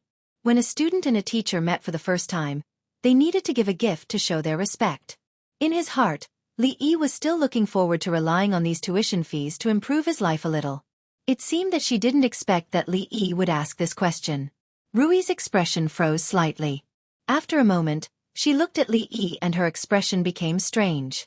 She shook her head and said, "The teacher in the village school doesn't have a monthly salary, and the tuition fees don't have it either." What? Hearing this, Li Yi didn't react for a moment. He thought that he had heard wrong and was stunned. No salary? No tuition fees? Then he would work for nothing. Since ancient times, there had never been such a thing. Even if he was a long-term worker in Zhou Shifu's house, he had to pay him, right? What's more, being a teacher was a very sacred profession. Even if he didn't have a salary, he should receive some gifts to improve his life, right? These mountain bandits didn't even know the most basic manners. They were not particular at all. Li Yi sighed and suddenly felt a little tired. He turned around and walked back with a lonely face. There was still half a chicken left from yesterday. He wanted to make something delicious to comfort his wounded heart. For most people in the Willow Leaf Village, today was a very ordinary day. They worked as usual, thinking that there was not much food left at home, so they had to save some food in the future. Last year's harvest was not good, so they had to work hard for a period of time to catch up with this year's new grain. However, the people of the Liu family who had children at home felt a little different. The naughty children who used to play wildly in the village all day and would never go home without shouting 3 times at mealtime suddenly became quiet. They didn't run around, but squatted in the open space in front of their homes, holding a branch in their hands and writing and drawing. No one knew what they were doing. In this way, the parents of the naughty children felt uneasy. In this era where the majority of people were ignorant, any unusual action would be classified as being possessed by evil spirits or something like that. Their own children were treasures, so of course they wouldn't just roast them on the fire indiscriminately. After observing their children for a long time, a middle-aged man finally couldn't help but walk over and kick the naughty child's butt. "Coward, what are you doing here?" He turned around and saw his father standing behind him. The naughty child wiped his snot and pointed to the crooked words he had just written on the ground. He said proudly, "Father, this is the word Lu. The teacher taught us this morning. You don't know it, right?" The middle-aged man looked down and saw that the ground was indeed scratched by the branch. As for the word Lu that his naughty child pointed at, in his eyes, it was just a bunch of scribbles. Looking at the naughty child's proud expression, as if he was looking down on his illiteracy, the man was infuriated. He lifted his leg and kicked the naughty child's butt. "You've only been in school for half a day, and you dare to mock me? Even if I've never been educated, I'm still your father." Li Yi was in the kitchen. He had just cut the chicken into thin shreds and was preparing to make chicken porridge when he suddenly raised his head and looked in the direction of the window. He listened carefully for a while and mumbled, "Whose naughty child is crying so badly?" He shook his head and continued working. "Eat slowly, no one's fighting with you." During lunch, the middle-aged woman looked at the naughty child who was uncharacteristically stuffing rice into his mouth, but didn't touch his favorite food at all. Confusion appeared in her eyes. "What's wrong with my child today?" The naughty child hurriedly finished eating and threw the bowl on the table. He broke into a run, as if the outside world had an endless attraction for him. "You just finished eating, where are you going?" the woman shouted anxiously as she chased after him. "To school," the devilish brat replied loudly, then disappeared without a trace. He left the woman standing on the spot with a stunned expression. This little brat used to not go to school even if he was in a hurry. Why did he suddenly change today?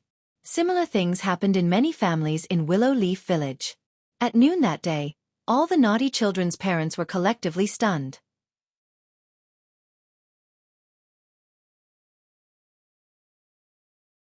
Chapter 12. When Li Yi walked into the school in the afternoon, what he saw was completely different from what he saw in the morning. "Hello, sir." All the naughty kids sat in their seats with their heads held high and their chests puffed out. They bowed to him with a solemn expression, and their crisp voices were very pleasing to the ear. At this moment, Li Yi actually felt a sense of pride and satisfaction as a gardener of the motherland. Naughty kids were good. They were simple, gullible, and didn't hold grudges. Do you remember the words I taught you this morning? Li Yi didn't sit in the teacher's seat at the very front. He casually sat down next to one of the naughty kids and asked. Yes. Hearing Li Yi's question, the naughty kids said in unison. The naughty kid sitting next to Li Yi looked a little uneasy, but he felt that this teacher was different from the previous Mr. Qin. Mr. Qin always sat in front with a stern face, as if someone owed him a few strings of money. He never sat with them. All right, let's check first. Who wants to go first? Li Yi looked at the naughty kids and asked. It took a lot of courage to be the first to eat crabs. The naughty kids looked at each other a few times, but no one was willing to go first. I'll go first. Suddenly, a voice came from Li Yi's side. It sounded like it took a lot of effort to muster up the courage. Li Yi turned his head and saw the naughty kid who told him that he would marry Lu Rui when he grew up. He stood up from his seat and looked a little eager. All right, it's you then. What's your name? Li Yi looked at him and said with a smile. Sir, my name is Lu Xiaohu. It seemed that Li Yi's smile infected the naughty kid. His expression also relaxed. He walked to the sand table, took out a small branch from his sleeve, and wrote on the sand table. Li Yi got up and walked over. He bent down to take a look. Although the naughty child's handwriting was crooked and a little childish, he could tell that he must have used some strength after he went down. He nodded and patted the naughty child's head. Very good. Everyone should learn from Little Tiger in the future. Be braver. Naughty children also had vanity. Lu Xiaohu's heart was as sweet as honey when his teacher told them to learn from him in front of so many of his friends. His chubby face was flushed with excitement, and he walked down with his head held high. With Lu Xiaohu taking the lead, things became much simpler. The naughty kids came up one after another to be examined. The results surprised Li Yi. He knew that the previous Mr. Qin could only make these naughty children shake their heads and recite some things. They were far from being literate. But this time, everyone wrote the word Lu correctly. Was the story of Sun Wukong so attractive to them? It was hard to guess the thoughts of the naughty children, and Li Yi was too lazy to guess them. As long as they were obedient, everything would be fine. In desperation, they could only join forces to find second great uncle and persuade him to change to another teacher. If this went on, they didn't know what their children would become. What are you panicking for? He is a scholar. Do you still need to teach him how to teach? The old man with white hair and beard lay at the door and basked in the sun. He impatiently waved his hand at the crowd and said, Go do what you need to do. You bunch of idiots. Don't worry about this anymore. After everyone left helplessly, the old man stretched himself and a satisfied smile appeared on his old face. He murmured, It's so comfortable without these little brats bothering me all day. Although there were many disagreements within the Lu family, other than Lu Rui, this old man was the one they heard the most about in the village. As the oldest elder in the Lu family, second great uncle had absolute authority in the village. Since second great uncle had spoken, the crowd no longer forbade the naughty children from going to school. They could not help but sigh when they thought about the changes that the naughty children had undergone during this period of time. That handsome scholar, although he was only the husband that Ru Yi had snatched back to suppress the stronghold, he probably had some ability.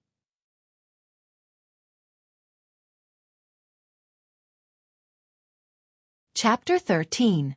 At this moment, the capable and handsome scholar in the eyes of the naughty children's parents was wearing an apron and humming a tune as he worked leisurely in the kitchen. The same rice and flour, the same ingredients. Li Yi's cooking always tasted better than Xiao Huan's. This was a conclusion that Lu Rui came to after comparing them. The two meals that were originally meant to fill one's stomach had actually become something to look forward to. Ordinary porridge and noodles, under his hands, could be made into different flavors every time. Sometimes, just a glance or a whiff of the aroma would greatly increase one's appetite. When the reason for eating was no longer just to fill one's stomach, it seemed that the whole life became better. After a few times, Lu Rui no longer mentioned anything like, a gentleman stays away from the kitchen. Sometimes, she was curious as to why a scholar would be so passionate about cooking in front of the stove. In this era where everything else was inferior, It was hard to imagine that a scholar would actually lower his own status to do the cooking of a chef. Where was his dignity as a scholar? Lu Rui had seen many scholars, and most of them gave her the impression that they were arrogant and had their eyes on the top of their heads. Without a doubt, this husband of hers did not look like an orthodox scholar, but he was clearly different from the others. Lu Rui was not sure whether he had talent or not, but she thought that he could not be too bad. That group of lawless children who couldn't be controlled by anyone were obedient in his hands. In just a few days, they had undergone a change that made everyone exclaim in surprise. It was also far beyond Lu Rui's expectations. Of course, Lu Rui was also quite surprised when she heard from Xiaofan about the stories that Li Yi told the children in class. How did he think of those things? During this period of time, it seemed that even the entire stockade village had undergone some small changes. In the beginning, to Lu Rui, Li Yi was just an act to temporarily shut the mouths of some people who kept forcing her to marry him. They were just a fake couple in name. She thought that after a period of time, when things settled down, if he wanted to leave, she would let him go.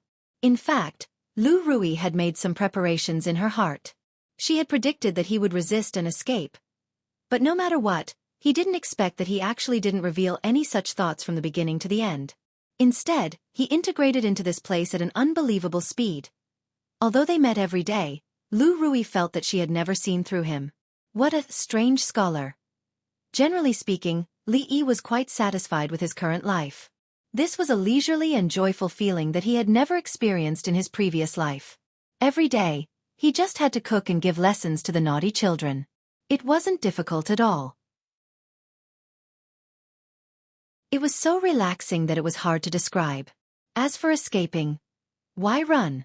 If he ran away, what would he eat, where would he live, and where would he find such a beautiful wife? He wasn't stupid. Since he was already living a carefree life of early retirement, why would he seek trouble for himself?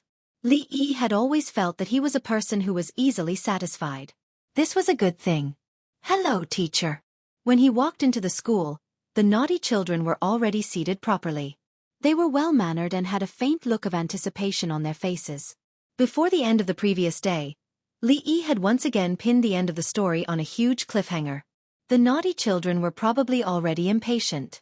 From the dark circles under their eyes, it could be seen that they definitely didn't sleep well last night. This also slightly satisfied some of the bad taste in Li Yi's heart. Getting closer to the naughty children was a very simple matter. All Li Yi had to do was tell them a story every day and teach them how to write their names or other words that the naughty children were willing to learn, such as Sun Wukong, Jade Emperor, Buddha, and so on. The effect was surprisingly good, and by now, every naughty child had mastered at least a dozen words. Li Yi, who had more than 10 years of experience as a student, knew better than anyone else that interest was the best teacher. Passive indoctrination was never as good as active learning. Although his method was a little like luring underage children, the effect was extremely obvious. At this time, there were more naughty children in the school than at the beginning, and there were even a few girls among them. According to the normal historical trend, the idea of favoring boys over girls should be spread in this world for hundreds or even thousands of years. Even in Willow Village, the idea of letting the girls sit in the school like the boys had never been to school was never thought before. But the story of the monkey was too tempting. Even the girls couldn't avoid it. Maybe some naughty children heard the story in class and went down to show it off in front of their friends who had never been to school. After that, whenever Li Yi was in class, there would always be a few small figures outside the door or in front of the window, standing there timidly, but not daring to come in.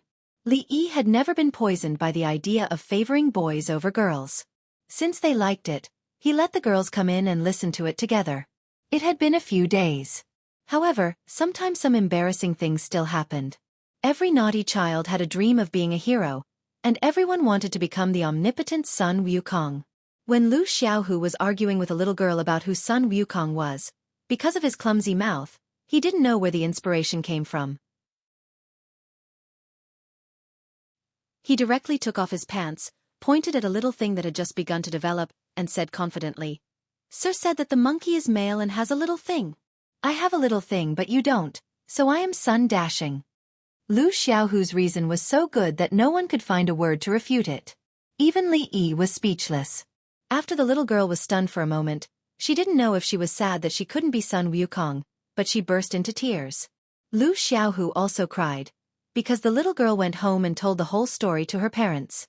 When the little girl's parents came to the door and heard the story, Second Aunt Wu was immediately furious. She slapped Lu Xiaohu's buttocks with her palm that was like a cattail leaf fan. At that time, Li Yi was just a wall away, and he could only helplessly shake his head. He silently mourned for the naughty child for a moment. Why did he have such a mother? Then he did what he had to do. By the way, Xuanzang and his group came to Womanland and mistakenly drank the water of Zimu River. All of them became pregnant. Li Yi was used to telling the naughty children a story first, and then teach them some things. He casually sat in the middle of the naughty children and continued the story from last time. In the classroom, the naughty children pricked up their ears and listened attentively. Outside the window, Lu Rui crossed her arms and leaned against the window. Her charming face showed an expression of interest. Chapter 14. Under the instruction of his second granduncle, Li Yi had the final say in everything related to the school. This made Li Yi very satisfied. To some extent, the old man was very open-minded. Therefore, whether he would have 2 days of classes or 2 days off, it all depended on his mood. The purpose of the school in Willow Leaf Village was to prevent these naughty children from running around in the village, so that the adults, or to be exact, the old man, would not be annoyed. Rather than saying that Li Yi was a teacher, he was more like a nanny. At best, he was a capricious nanny. Today, he willfully gave the naughty children a day off. As for the reason, was there a need for a reason for a holiday? However, although there was another day to rest, Li Yi was not in a good mood. In the past, although Li Yi's family was not rich, he did not live a hard life. After he came to this world, even if he cooked in different ways every day, it would be difficult for a talented scholar to cook without rice. Every day, he would either have porridge or noodles. After a long time, no one would be able to stand it. In this respect, Li Yi felt that he was not even as good as the 3 women. Even Xiaofan and the others did not say anything. They ate happily every day. It was a little too delicate for a man to complain about this and that. Alas! Li Yi let out a long sigh. He missed the days when he was raised by his mother like a pig at home. Food always came to him, and he didn't need to cook for himself. After he came here, he was busy in the kitchen every day. Even his cooking skills, which had been neglected for a long time, improved at a rocket-like speed. He had been missing for so long. He did not know how sad his mother would be, and his group of friends. Every time he thought of this, Li Yi began to feel gloomy. Xiaohu, little bastard, where did you go? Come back for dinner. Next door, his second aunt, Mrs. Wu, called her son for dinner again. In the village, Lu Xiaohu was the most naughty. In addition, he was much stronger than the other naughty children, so he was the king of the children in Willow Leaf Village. Auntie, brother who said that we don't have to wait for him when it's time to eat. He's going to the other side of the mountain to rescue a monkey that's trapped under the mountain. Hearing Madame Wu yelling at the top of her lungs, a mischievous child who was playing on a mound nearby raised his head. His nose was foaming as he pointed at a mountain in the distance that vaguely resembled a palm and said loudly, "Madame Wu." When Madame Wu heard this, her expression immediately changed. He hurriedly locked the door and ran in the direction the brat had pointed. Li Yi was stunned at the door. The women of the Willow Leaf Village were really tough. Even the second aunt, who had a round body, could burst out with such a speed. "Hello, mister." The brat looked up and saw Li Yi standing at the door. He immediately stood up and bowed respectfully. In front of Li Yi, these naughty children had always been well behaved. Li Yi waved his hand, and the naughty children ran away. Although Li Yi was very approachable in class, he was still a teacher. The naughty children were still a little afraid of him. Li Yi raised his head and looked at the mountain in the distance. 2 days ago, Lu Xiaohu and a few naughty children hid in a corner and discussed going to the Wuxia mountain to rescue a monkey. It turned out that they were talking about this.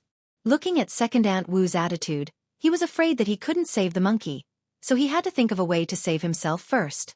A fat hen walked in front of him, which made Li Yi start to miss the bowl of mushroom chicken noodles that he had not long ago. Suddenly, as if he realized something, Li Yi turned his head and looked in the direction where Madame Wu left. He seemed to be thinking about something. Lu Xiaohu was not here, and neither was Madame Wu. I've decided, I'll have an extra meal tonight. It was still at the familiar creek behind the village. Li Yi took out a pair of scissors that he had already prepared from a cloth bag. He skillfully killed the chicken, plucked its feathers, cut open its stomach, and cleaned up some of the useless innards. After finishing all of his work, he suddenly felt something and turned his head to look. He saw a delicate figure standing on a large rock not far behind him with her arms crossed. She was looking at him with a teasing expression. Li Yi's expression froze, and the scissors in his hand fell to the ground. What a coincidence! He greeted her awkwardly.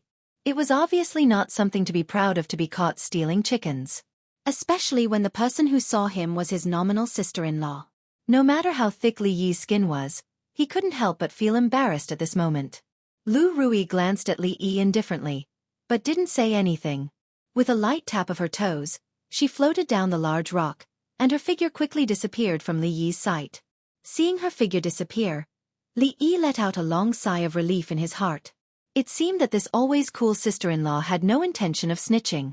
After thinking about it carefully, she was also one of the people who split the loot last time.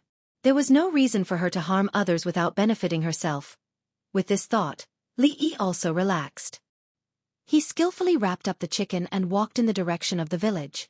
When he reached the door, in the courtyard next door, Lu Xiaohu was crying miserably. Madame Wu was probably really angry this time and planned to teach Lu Xiaohu an unforgettable lesson. The brat's pitiful cries lasted for twice as long as before. What a sin! Li Yi shook his head and walked into his courtyard. Xiaohuan sat at the entrance of the kitchen in a daze. Ever since Li Yi didn't allow her to go into the kitchen, she had nothing to do at mealtime. Hearing footsteps at the door, she suddenly looked up and saw her son-in-law walking in with a familiar cloth bag. She stood up in surprise and said, "Son-in-law, you found a pheasant again." Compared to modern times, people's diet was still very simple. Most of it was steaming and boiling. After eating too much bland food, Li Yi really missed the taste of stir-frying. But at this time, vegetable oil was still very rare. At least in the village, there was no such thing that only the rich could enjoy. As for stir-frying vegetables with lard, if one got high blood pressure or high blood fat, there was no cure in this place. Moreover, this was something that Li Yi couldn't accept psychologically. A bowl of plain shredded chicken noodles, without many side dishes, could still be eaten with relish. The only thing that affected people's mood was that when they were eating, Madame Wu once again stood in front of their door with her hands on her hips. She turned on her shrew mode and cursed the thief who stole her hen with incomparably vicious words. Currently, what Xiaohuan admired the most was Li Yi's culinary skills. Of course, every time he went out for a walk, he would be lucky enough to find a fat pheasant. Recently, when Li Yi was cooking, the young maidservant would often watch from the side and fantasize about when her culinary skills would become as good as her son-in-law's. Not only his culinary skills, but the son-in-law's luck was also very good. Every time he went out for a walk, he could find a pheasant. Unlike second aunt, who couldn't even keep an eye on her own chickens. Li Yi keenly noticed that the atmosphere in the stronghold seemed to have changed over the past few days. Lu Rui, who had always been a loner, began to gather with some of the young girls in the village who were the same age as him. Xiaohuan, who usually didn't go far, also began to go in and out frequently. He didn't know what she was busy with. When Li Yi finally couldn't help but ask the question in his heart, the young maidservant raised her head and revealed two shallow dimples. She smiled and said, "Have you forgotten, son-in-law? In a few days, it will be the Qiao festival." Chapter 15. The Qiao festival was the double seventh festival, the day when the cowherd and the weaving maid met on the Magpie Bridge. Although the wheel of history in this world had long gone astray, some of the important customs were similar to the ancient China in Li Yi's memory. There had been no changes. There was a room in the stockade that was specially used to store books. Of course, it was a bit inaccurate to say that it was a book collection. Those books were robbed from the Willow Leaf Stockade when it was still a real stockade of bandits. Countless books were piled up in the room. Whenever Li Yi had nothing to do, he would take a book. In order to figure out what kind of world this was, Li Yi had been wandering around in the past few days. Begging for skill, as the name suggested, today was the day when many young girls and women begged the weavers for skill. Legend has it that the weaver maid was a beautiful, intelligent, and dexterous fairy. Her pair of skillful hands could weave clouds and weave the most beautiful brocade in the world. As an excellent weaver, she was the role model and idol of women in the era of men farming and women weaving. On the 7th day of the 7th month, women in the mortal world would beg the weaver maiden for wisdom and skill. Of course, some young girls in love and young married women with unhappy marriages would also beg the weaver maiden to grant them a good marriage. Li Yi had always felt that it was nonsense to ask the Xinu to bless him with a good marriage. The Xinu and the cowherd could only meet once a year. His own marriage was on the brink of collapse.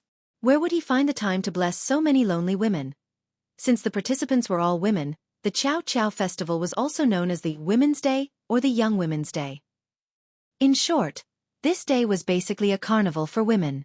They could go shopping without restraint, have fun with a few of their girlfriends, or hide under the grape trellis on the night of Chinese Valentine's Day and shamelessly listen to the love words of the weaver girl and the cowherd. In short, if you see your wife, your sister-in-law and your maids behaving differently than usual in these few days before the Double Seventh Festival, don't be confused or panic. This is all normal. After these messages emerged in his mind, Li Yi was not surprised by their behavior. Things like threading needles for skill, spiders for skill, throwing needles for skill, fighting at night, etc. Li Yi had never heard of these activities and customs. He could only sigh that the women in the stockade village really knew how to play. But this was also good. It was better than the Chinese Valentine's Day in the future. The fixed custom might be that every Chinese Valentine's Day, there would always be a lot of people in the streets, such as home, hunting, or 7 days hotel. Perhaps they would even forget the origin of the Chinese Valentine's Day or who the weaver maid was. To some extent, Li Yi preferred this backward and 7. Since the begging for Chow festival was approaching, she could find an excuse to give the naughty children a holiday. However, the naughty children who used to love holidays often counted on their fingers. There were only a few days left before they could go to school again. The monkey's story had just reached a wonderful part. Seeing Xiaofan carrying 2 clay pots into the kitchen, Li Yi followed her in and asked in confusion, "What are these?" "This is sesame oil, and this is icing sugar." Huan put down the 2 pots and pointed at them respectively. "Sesame oil? Icing sugar?" Li Yi was stunned. He moved closer to the 2 pots and looked at them. His face suddenly lit up. "This is sesame oil? Is it white sugar?" Huan nodded and said, "Young master, you're so smart. Sesame oil is made from sesame. The Double Seventh Festival is in 2 days. We need to make some chow fruit in advance."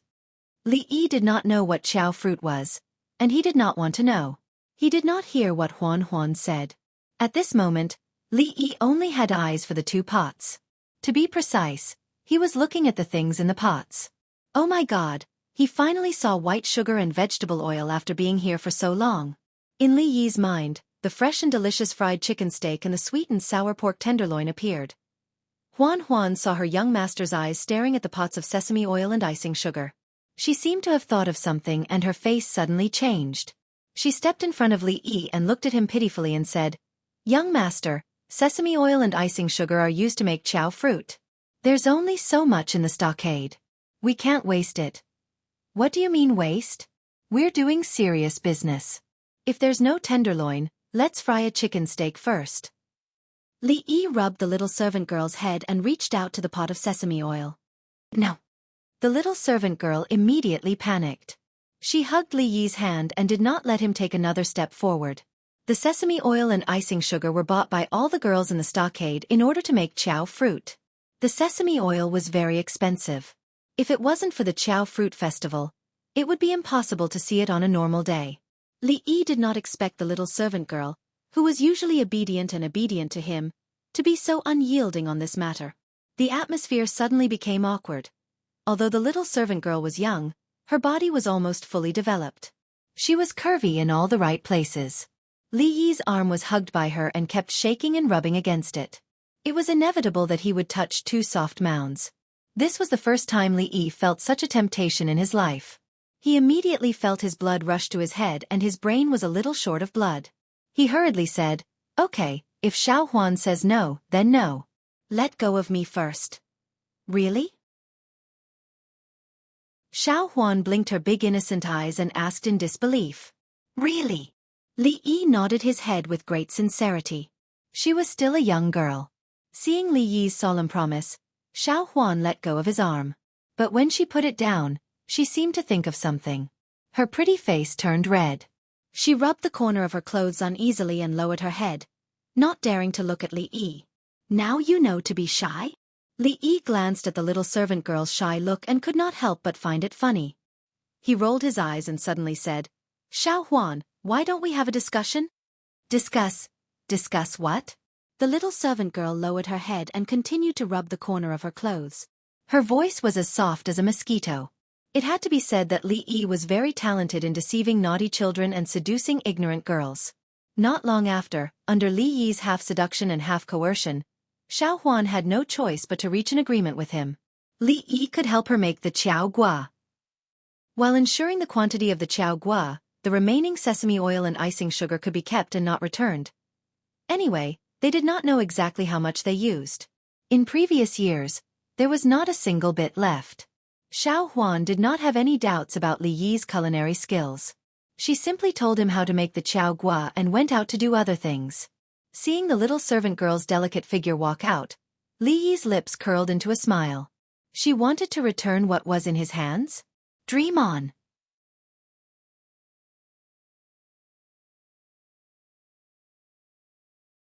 If one looked carefully, one could vaguely see that the woman's appearance was somewhat similar to Lu Rui. It couldn't be helped.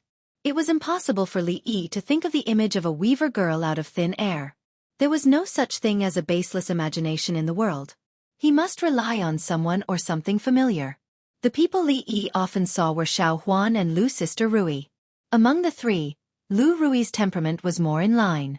Son-in-law, why is there so little sesame oil left?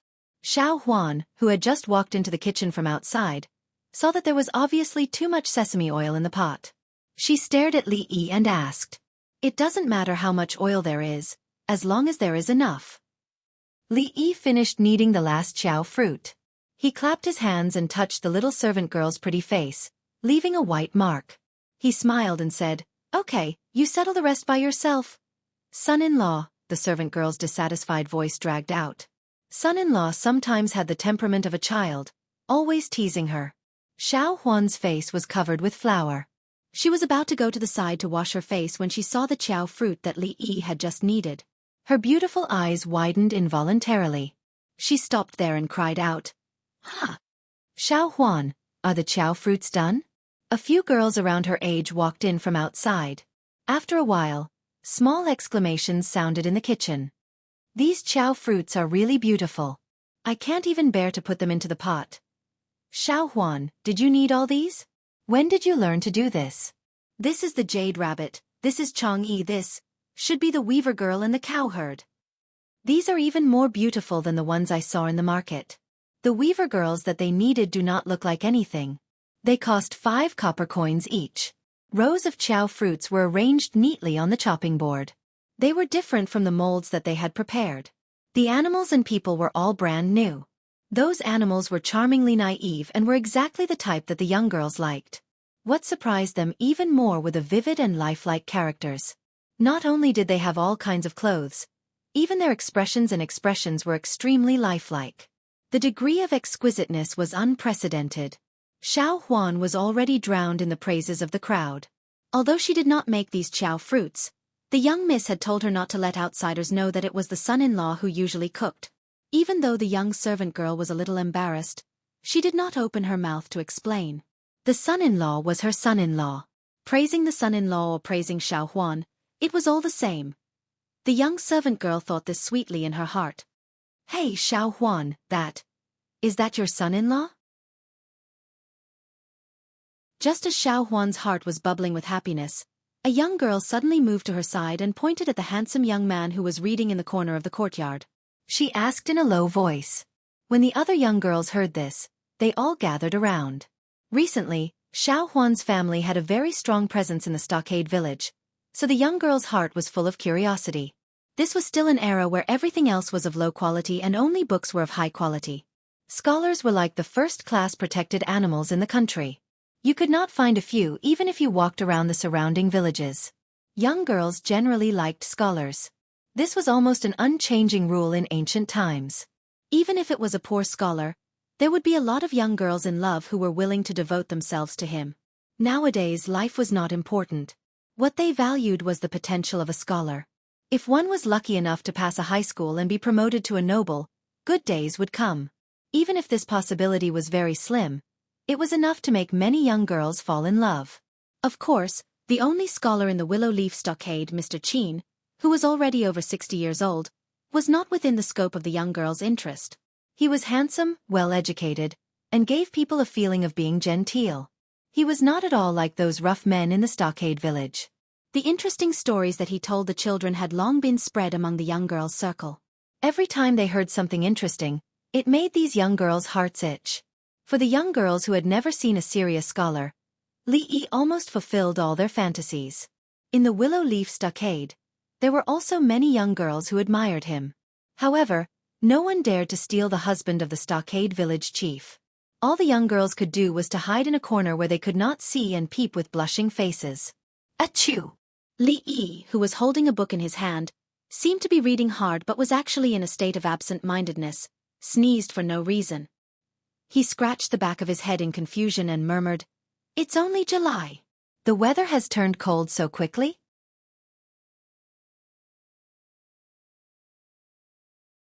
Chapter 17. The noon sun was just right.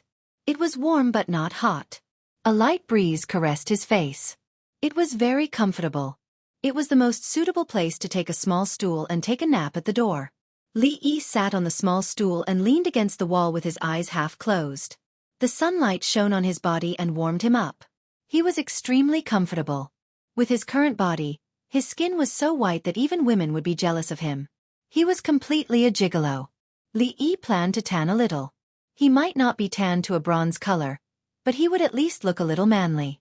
The only fly in the ointment was that the stool under his buttocks was too hard. It was uncomfortable to sit on. He wondered when he could make a recliner. He could lie on it every noon and bask in the sun. His life would become better. Xiaofan cleaned the yard and spread a clean coarse cloth. She took out the books from Li Yi's room and placed them on the cloth. Scholars had the habit of drying books on the 7th day of the 7th month to show off their talent.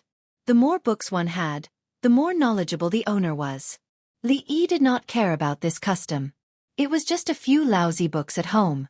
What was there to show off? He had an entire library in his head. There were millions of books, covering all kinds of books. He was ahead of this world by hundreds or thousands of years. When had he ever shown off? Opening his eyes, he saw a delicate figure busy in the yard. He pointed to a corner in the room and said, "Xiaofan, there are a few books there. Don't forget to take them out to dry."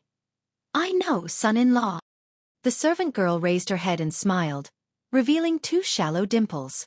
She trotted into the room. When Xiaofan ran over, a fragrant wind blew past him. Li Yi took a deep breath. He felt that the world had become beautiful. Life seemed to have slowed down countless times. Thinking of the busy days in the past, it was really like his previous life. There was no nightlife. After dark, it truly represented the end of the day. Sleeping early and waking up early. The previous Li Yi would never have thought that one day he would actually live such a healthy and regular life. Just as he was sighing in his heart, he suddenly heard a rustling sound by his ear. Opening his eyes, he turned his head to look and saw that the servant girl was squatting on the ground, holding a branch in her hand and drawing something on the ground. This strange action made Li Yi somewhat puzzled. He opened his mouth and said, "Xiaofan, what are you doing?" The servant girl stopped what she was doing and raised her head, saying, "I'm drawing." "Painting?" Li Yi looked over and vaguely recognized 2 fat ducks on the ground in front of Xiaofan. He couldn't help but feel even more confused. "Why are you drawing ducks out of nowhere?" "Son-in-law, this is a mandarin duck." Li Yi's words caused the little servant girl's pretty face to turn red. She quickly stood up and wiped away the traces on the ground. Her pretty face was so red that it reached her ears. If it wasn't Xiaofan but any other girl who was mistaken for a mandarin duck, they might have fought with Li Yi to the death. Thinking that the 2 fat ducks were actually mandarin ducks drawn by Xiaofan, Li Yi almost laughed out loud.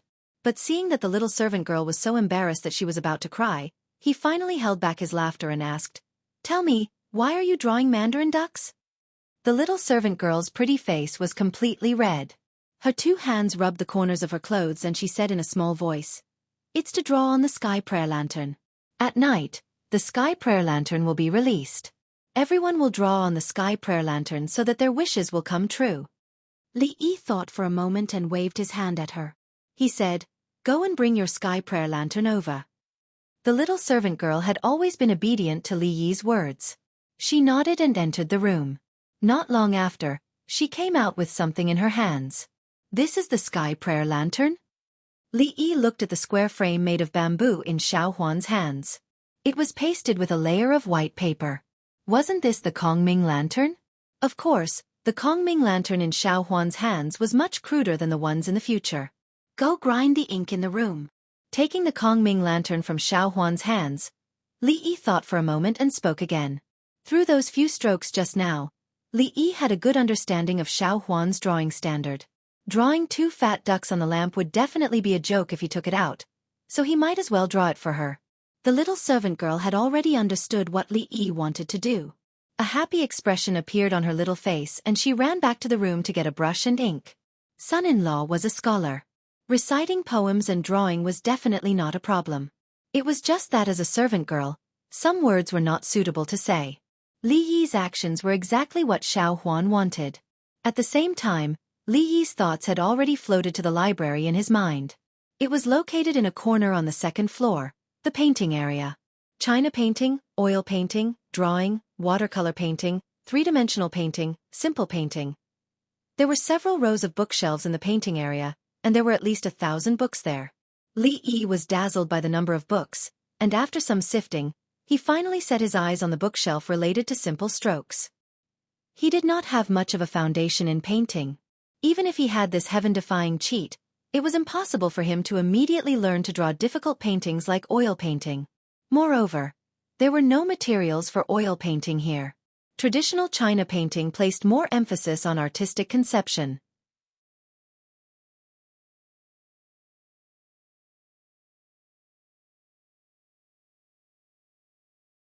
"You don't dare to take it out because it's too ugly?" the woman said sarcastically. "Lu Mei, don't go too far." The oval-faced girl turned around and looked at her coldly. They had never been on good terms with the direct descendants. Although the fights between the women were not that intense, there were often small conflicts like this. She was very clear about Xiao Huan's painting level. If they saw it, they would be ridiculed again. Needless to say, it must be because it's too ugly to take it out. With Xiao Huan's standard, even my drawing with my feet is better than hers. It doesn't matter if your drawing is ugly. Take it out and let us have a look. Maybe we can give you some pointers. How petty. The people around the woman looked at Xiao Huan with disdain and spoke up for her. "What do you want to see?" At this moment, a lazy voice suddenly came from behind them. Hearing this familiar voice, the expressions of the women who had been mocking them immediately changed. They turned around and saw a young girl dressed in white. Her arms were crossed in front of her chest as she looked at them coldly. "Second Mississippi. Rui." Xiao Huan and the oval-faced girl were overjoyed and quickly walked over. "Did they bully you again?" Lu Rui looked at the women in front of her and asked. When her gaze swept across them, the expressions of a few of them immediately changed. It was obvious that they were afraid of Lu Rui. "They want to see my sky prayer lantern." With Lu Rui's support, Xiao Huan was no longer afraid. In fact, she had planned to take out the painting of her son-in-law to scare them. At this moment, when she opened the bamboo stick, the simple lines formed a complicated painting. A new painting method that had never appeared in this world appeared before everyone's eyes. This, although it was different from the traditional paintings they had seen before, no one, including the thin-lipped woman, could tell what was wrong with the painting that was formed by simple lines. In fact, when they saw this painting for the first time, there was nothing but shock in their hearts. Besides Xiao Huan, the oval-faced girl also had a look of disbelief on her face. Even Lu Rui could not help but reveal a look of admiration when she saw this simple painting of a magpie meeting on the bridge. Xiao Huan held the sky prayer lantern proudly, very satisfied with their performance. "Who asked you to laugh at me?" "Great, now you've been frightened by my son-in-law." The sun today was exceptionally comfortable. Like a lazy cat, Li Yi squinted his eyes and continued to enjoy his sunbath. Suddenly, the warm sunlight was blocked. Li Yi felt his vision go black. He opened his eyes abruptly and saw the figure standing in front of him, looking down at him. His body trembled and he almost fell off the small stool. Until now, he still had a conditioned fear of this witch's sister-in-law, who had kidnapped him up the mountain. What's the matter? After a moment, Li Yi came back to his senses. Thinking that things were different now, he moved the small stool to the side so that she wouldn't block his sun and said lazily, "I'm sorry, but I'm sorry." Looking at Li Yi's lazy look, Lu Rui could not associate him with the image of a scholar in her heart. Sometimes, she would wonder why she had tied this guy up in the first place. Apart from his appearance, he looked like a scholar who did not do proper work and did nothing. He was either staring at second aunt's chickens or working in the kitchen all day long. How could he look like a scholar? However, thinking that she had a favor to ask, Lu Rui hid all these emotions in her heart. She handed a sky prayer lantern to Li Yi and said, "Help me draw a picture on the sky prayer lantern. It's exactly the same as Xiaofan's." Li Yi was stunned when he heard this, but he quickly understood that Xiaofan must have taken his sky prayer lantern out to show off. He glanced at Lu Rui and said lightly, "I'll be honest with you. 1 picture for 10 copper coins." Li Yi had yet to settle the score with her for kidnapping him up the mountain. He had been thinking about this matter for a long time. Finally he got the chance. If he helped her draw it without hesitation, where would his dignity as a man go? "What did you say just now?" Lu Rui's eyes narrowed slightly. She touched the hilt of her sword at her waist and asked. Seeing her action, Li Yi's eyelids twitched. He immediately stood up and took the sky prayer lantern from her phone. He said seriously, "I'm just joking. We're a family. Talking about money will hurt our relationship. By the way, other than what I said just now, do you have any other requests?"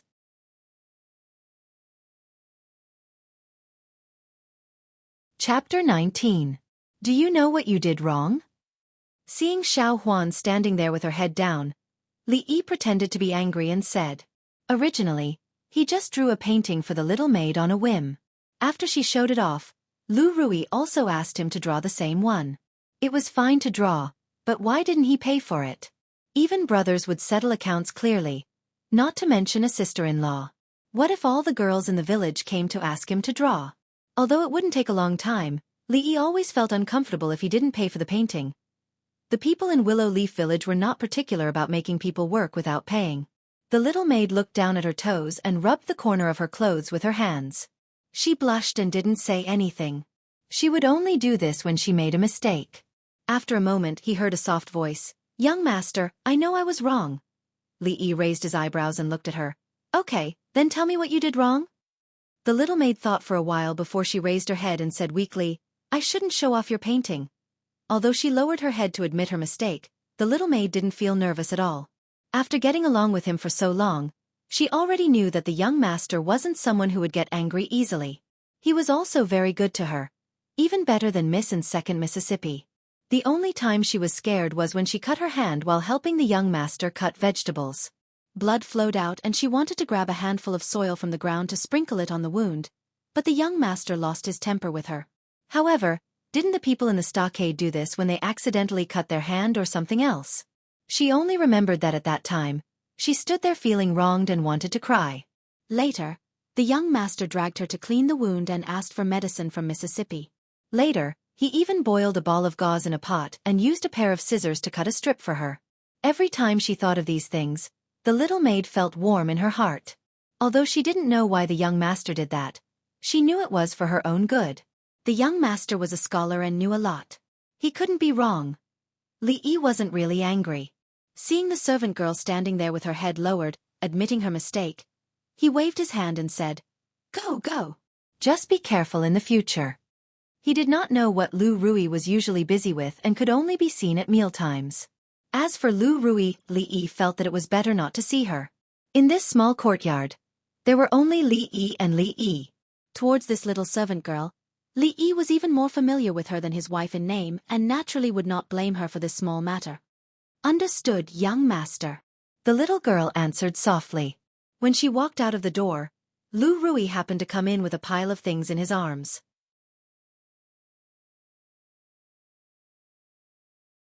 She rejected any bargaining. They clearly saw that Lu Rui didn't accept money from those close to the direct line of descent. Although they felt it was unfair, 30 copper coins wasn't a lot. Moreover, they were asking for help, so they paid honestly. Seeing Lu Rui walking over from afar, the women hurriedly went over to inquire. At this time tomorrow, all of you wait here, I'll send the paintings over. After getting the answer they wanted from Lu Rui, the women then left in satisfaction. Putting aside their grudges with Lu Rui, they actually liked the paintings very much. Spending 30 copper coins for it wasn't something unacceptable. After the crowd left, Lu Rui took out her pouch from her sleeve and weighed it in her hand. The corners of her mouth curled into a smile. At this moment, when she thought about Li Yi's cheeky face, she actually didn't feel that he was so detestable anymore. At the same time, Li Yi had just finished counting the copper coins in the cloth pouch. 13 paintings and only 128 copper coins. What a profiteer. 2 copper coins less than me. Li Yi put all the copper coins back into the pouch unhappily. But very quickly he smiled again. Weighing the weight, the smile on his face became even wider. No matter what, this was his first pot of gold in this world.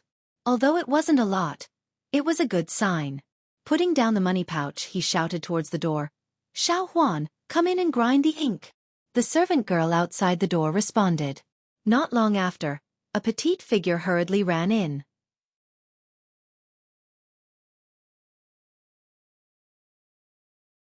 Chapter 20.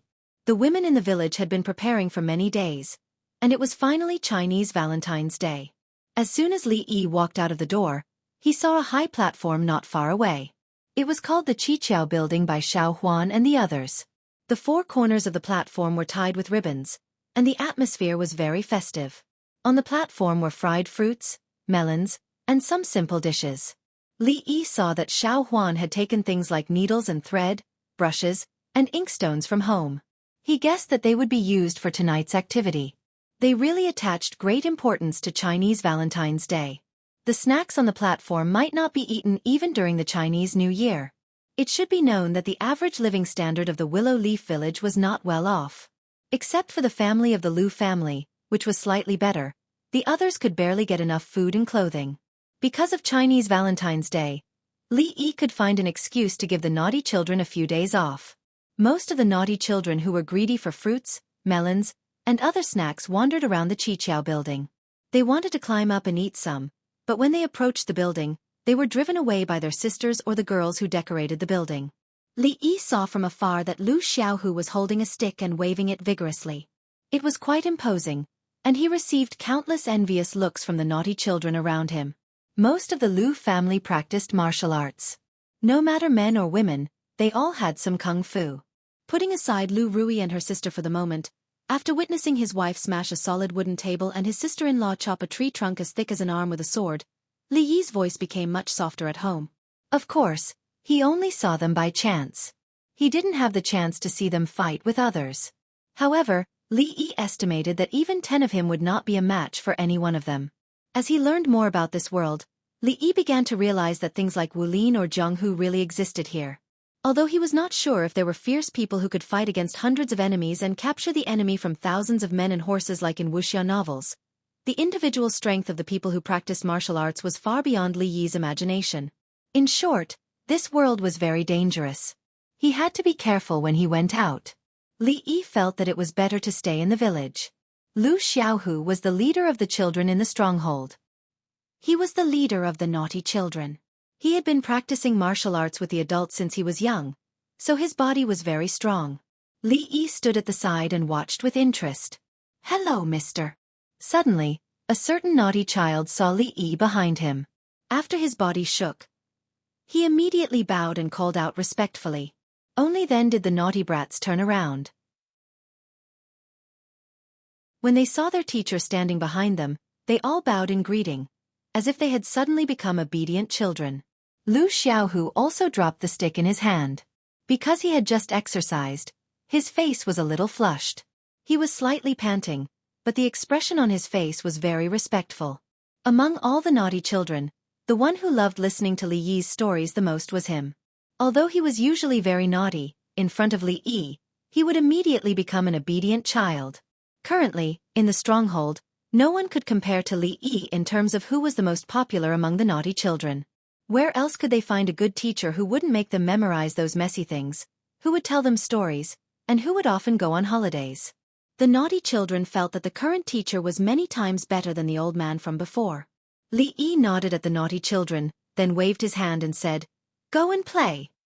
Seeing that the naughty children had dispersed, and just as he was about to go forward to take a look, he suddenly heard a cold snort. "What teacher?" "He's just someone to hold down the stronghold." The voice was a little familiar. It sounded like the kind of person who said that the grapes were sour because they couldn't eat them, or like a peach that they had been drooling over for a long time being plucked by someone else. Li Yi turned around and saw a young man standing not far behind him, looking at him with a rather unfriendly gaze. The moment he saw him, Li Yi remembered. Wasn't this the guy who had barged into the house with his second aunt, Madame Wu, and was scared away by Lu Rui in the end? The way this guy looked at him was like a dog that had seen a bone, which made Li Yi very unhappy. "Sai Wuing, don't say that. He's a scholar after all." Just as the young man finished speaking, someone beside him spoke up.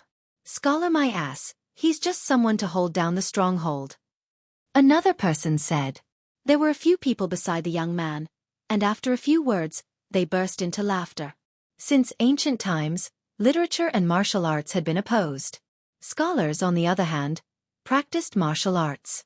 They thought that they were a bunch of boorish people with well-developed limbs but simple brains, and that they only knew how to show off their bravery. Similarly, those who practiced martial arts also looked down on scholars. They felt that they only knew how to talk and had no real ability. Even if they could recite a few poems and draw a few pictures, they would still be trash with only 5 points of combat power. What's more, the direct descendants never had a good impression of the direct descendants. Right now, Li Yi was labeled as a direct descendant. "What are you doing here?" A clear voice came from the side, and a few women walked down the stairs. When they saw Li Yi, a smile immediately appeared on their faces.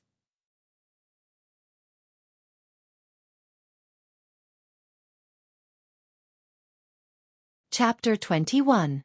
It was better to keep a low profile. Don't flirt with girls who are not you, and don't pretend to be cool if you are not.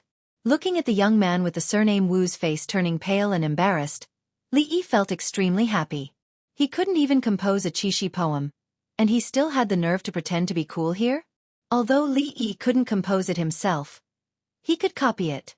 After being here for so long, he had almost read all the books in the village.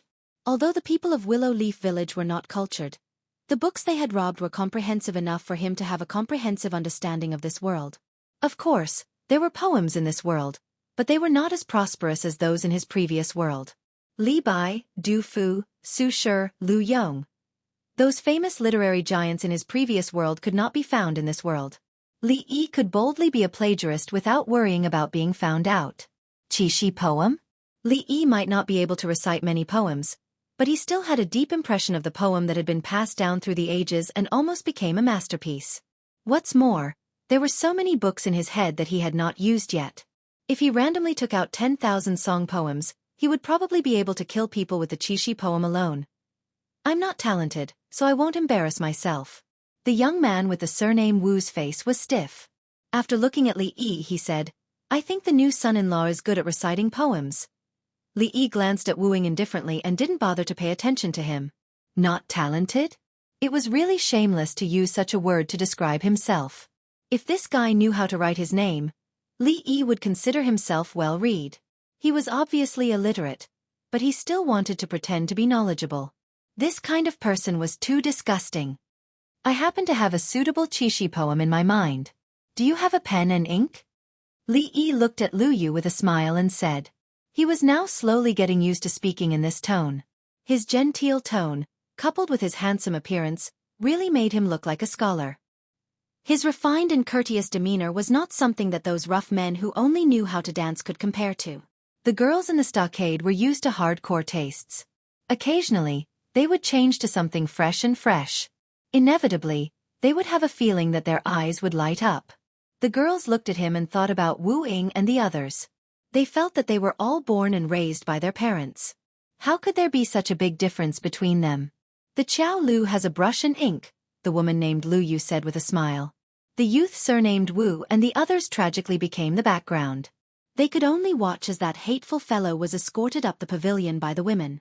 He didn't even pay them any attention. His existence had broken the bottom line. I want to see what he can write. Wu Ying's face was gloomy as he strode forward. Son-in-law. Xiaofan was in the midst of decorating the loft. When she raised her head and saw Li Yi coming up, she hurriedly trotted over. Lu Yu's gaze swept across the loft. She frowned and said, "The brush and ink are here, but the paper seems to have been used up." There was no place in the stockade that usually used paper. The accumulated paper had almost all been made into sky prayer lanterns. Lu Yu only realized this when she came up. Son-in-law, write it on here. Xiaofan knew that Lu Yu and the others were looking for her son-in-law to compose a Chinese Valentine's Day poem. When she ran over, she conveniently took her sky prayer lantern. Little girl, you're quite clever. When Lu Yu came over with the brush and ink, she happened to see Xiaofan attentively offering her sky prayer lantern. She smiled and said this. This girl probably had such a plan in her heart just now. Xiaofan smiled a little embarrassedly when her intentions were seen through. She obediently took the brush and ink and handed it to Li Yi while she ground the ink on the side. One side of the sky prayer lantern was Li Yi's painting of the meeting of the magpies on the bridge. He turned to the other side and thought for a moment before finally putting the brush to paper. Immortals on the bridge of the magpies. When she saw the 3 words written by Li Yi, Xiaofan's expression changed. Lu Yu and the other girls were slightly further away. When they looked over, their eyes were also filled with disbelief. Their lips moved, but in the end, they didn't say anything. Of course, it wasn't because of Li Yi's literary talent that could shock ghosts and gods with every stroke of his brush. Just the 3 words immortal at the Magpie Bridge had won them over. It was because Li Yi's words were too unique. Although they didn't know many words, they could still tell if the calligraphy was good or bad. As Li Yi wrote unhurriedly at the side, the girls were thinking about other things. He was so handsome and could create such a painting. How could his calligraphy be? There was an ancient saying, "No gold is perfect, and no man is perfect." The ancients were not deceiving me. At this moment, the person with the most complicated feelings was, of course, Xiaofan. The maidservant, who originally wanted her son-in-law to write a poem on her sky prayer lantern, could only look at the few lines of crooked words and wanted to cry. If she knew that her son-in-law's calligraphy wasn't as good as his painting, she wouldn't have specially run home to fetch her sky prayer lantern. That painting was so good, but now it was all destroyed. After writing the last sentence, Li Yi put down the brush and checked it again. After confirming that there were no mistakes, he nodded in satisfaction. Although it was a little uncomfortable to write on the open sky prayer lantern, it wasn't a big deal. Anyway, he didn't know how to write with a brush. These words were a little ugly compared to ordinary scholars, but they were still pleasing to the eye. At least he could distinguish them.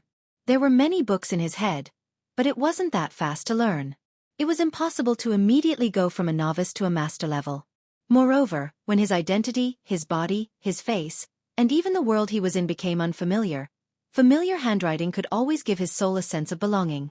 Thus, the handwriting that looked ugly to others was very pleasing to Li Yi's eyes. When he turned to look, he saw that the maidservant's expression had collapsed. The other maidservants were also looking at him strangely. He couldn't help but ask in confusion, "What's wrong?" At this moment, he saw a delicate and scholarly maiden standing behind Lu Yu take a few steps forward. She ignored Li Yi's scrawling words and looked at the words on the sky prayer lantern. Her beautiful eyes lit up and she couldn't help but read it out loud. Delicate clouds play tricks, flying stars spread hate. The silver river passes through the darkness. She paused for a moment before continuing, "When the golden wind and jade do meet, it surpasses countless things in this world. Tender feelings like water, a good night is like a dream, enduring the Magpie Bridge to return home. If two loves last for a long time." At this point, the maiden's eyes were already filled with amazement. Then she became dazed. After a long silence, she read out the next line. "If 2 loves last for a long time, how can they stay together day and night?" The maiden's surname was Qin. Her grandfather was Mr. Qin, who used to teach at the academy. She had been taught by Mr. Qin since she was young, so she was quite well versed in poetry. When she started to read out the words, the hall quieted down. Although the maidservants didn't understand poetry and couldn't even read, it was already very impressive for them to be able to write a poem. Moreover, although they didn't understand poetry, Qin Qing did. Looking at her expression, they could guess that the Qixi poem written by Li Yi was quite good. The youth with the surname Wu, who was blocked by the maidservants, wanted to say a few derogatory words after Li Yi finished writing. However, he couldn't think of any words no matter how hard he racked his brain. When he saw Qin Qing's intoxicated expression and the maidservants' reactions, he couldn't help but snort coldly and leave the pavilion.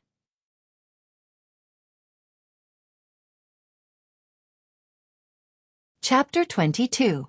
The burning turpentine heated up the air, and the sky lamp slowly rose into the sky. The fire gradually faded away, becoming smaller and smaller, and finally merged into the sky full of stars.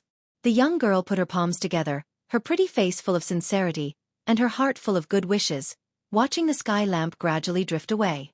After releasing the sky lamp to pray for blessings, there were more activities. The young girls laughed, the naughty children played, and the whole willow leaf village was in a lively atmosphere. Li Yi leaned on a big tree under the building, his eyes and thoughts drifting away along with the sky lamp. At this moment, he was incompatible with this festive atmosphere. As a stranger in a foreign land, he missed his family more during festive occasions. The loneliness and misery of living in a foreign land had never been so clear before. The more lively the surrounding atmosphere, the more the feelings hidden in the bottom of Li Yi's heart were revealed, until he could no longer suppress it.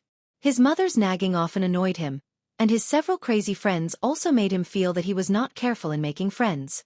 He often scolded the black-hearted boss behind his back who didn't give him overtime pay for working overtime, and sometimes he would sigh about his messy life. But these were all the things he missed the most now. Li Yi, who was never very emotional, couldn't help but burst into tears at this moment.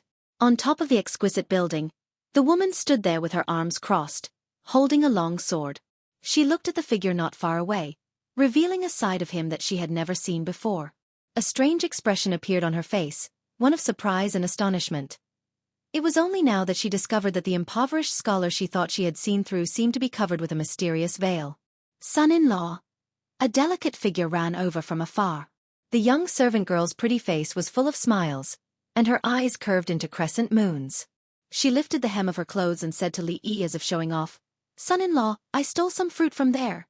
Suddenly, as if she found something, her clear voice became panicked. "Son-in-law, why are you crying?" Li Yi waved his sleeves and wiped the tears on his face without leaving a trace. He smiled and said, "It's nothing, sand got into my eyes just now." "Son-in-law, take these fruits, Xiaofan will help you blow them." Under the girl's careful blowing sound, one of the sky prayer lanterns that rose into the sky swayed a few times in the air because the resin was about to burn out, then slowly fell down in a certain direction. In the dark night, the starlight cast a huge shadow. A magnificent city appeared in the flickering lights. The tall city walls separated the inside and outside of the city into two different worlds.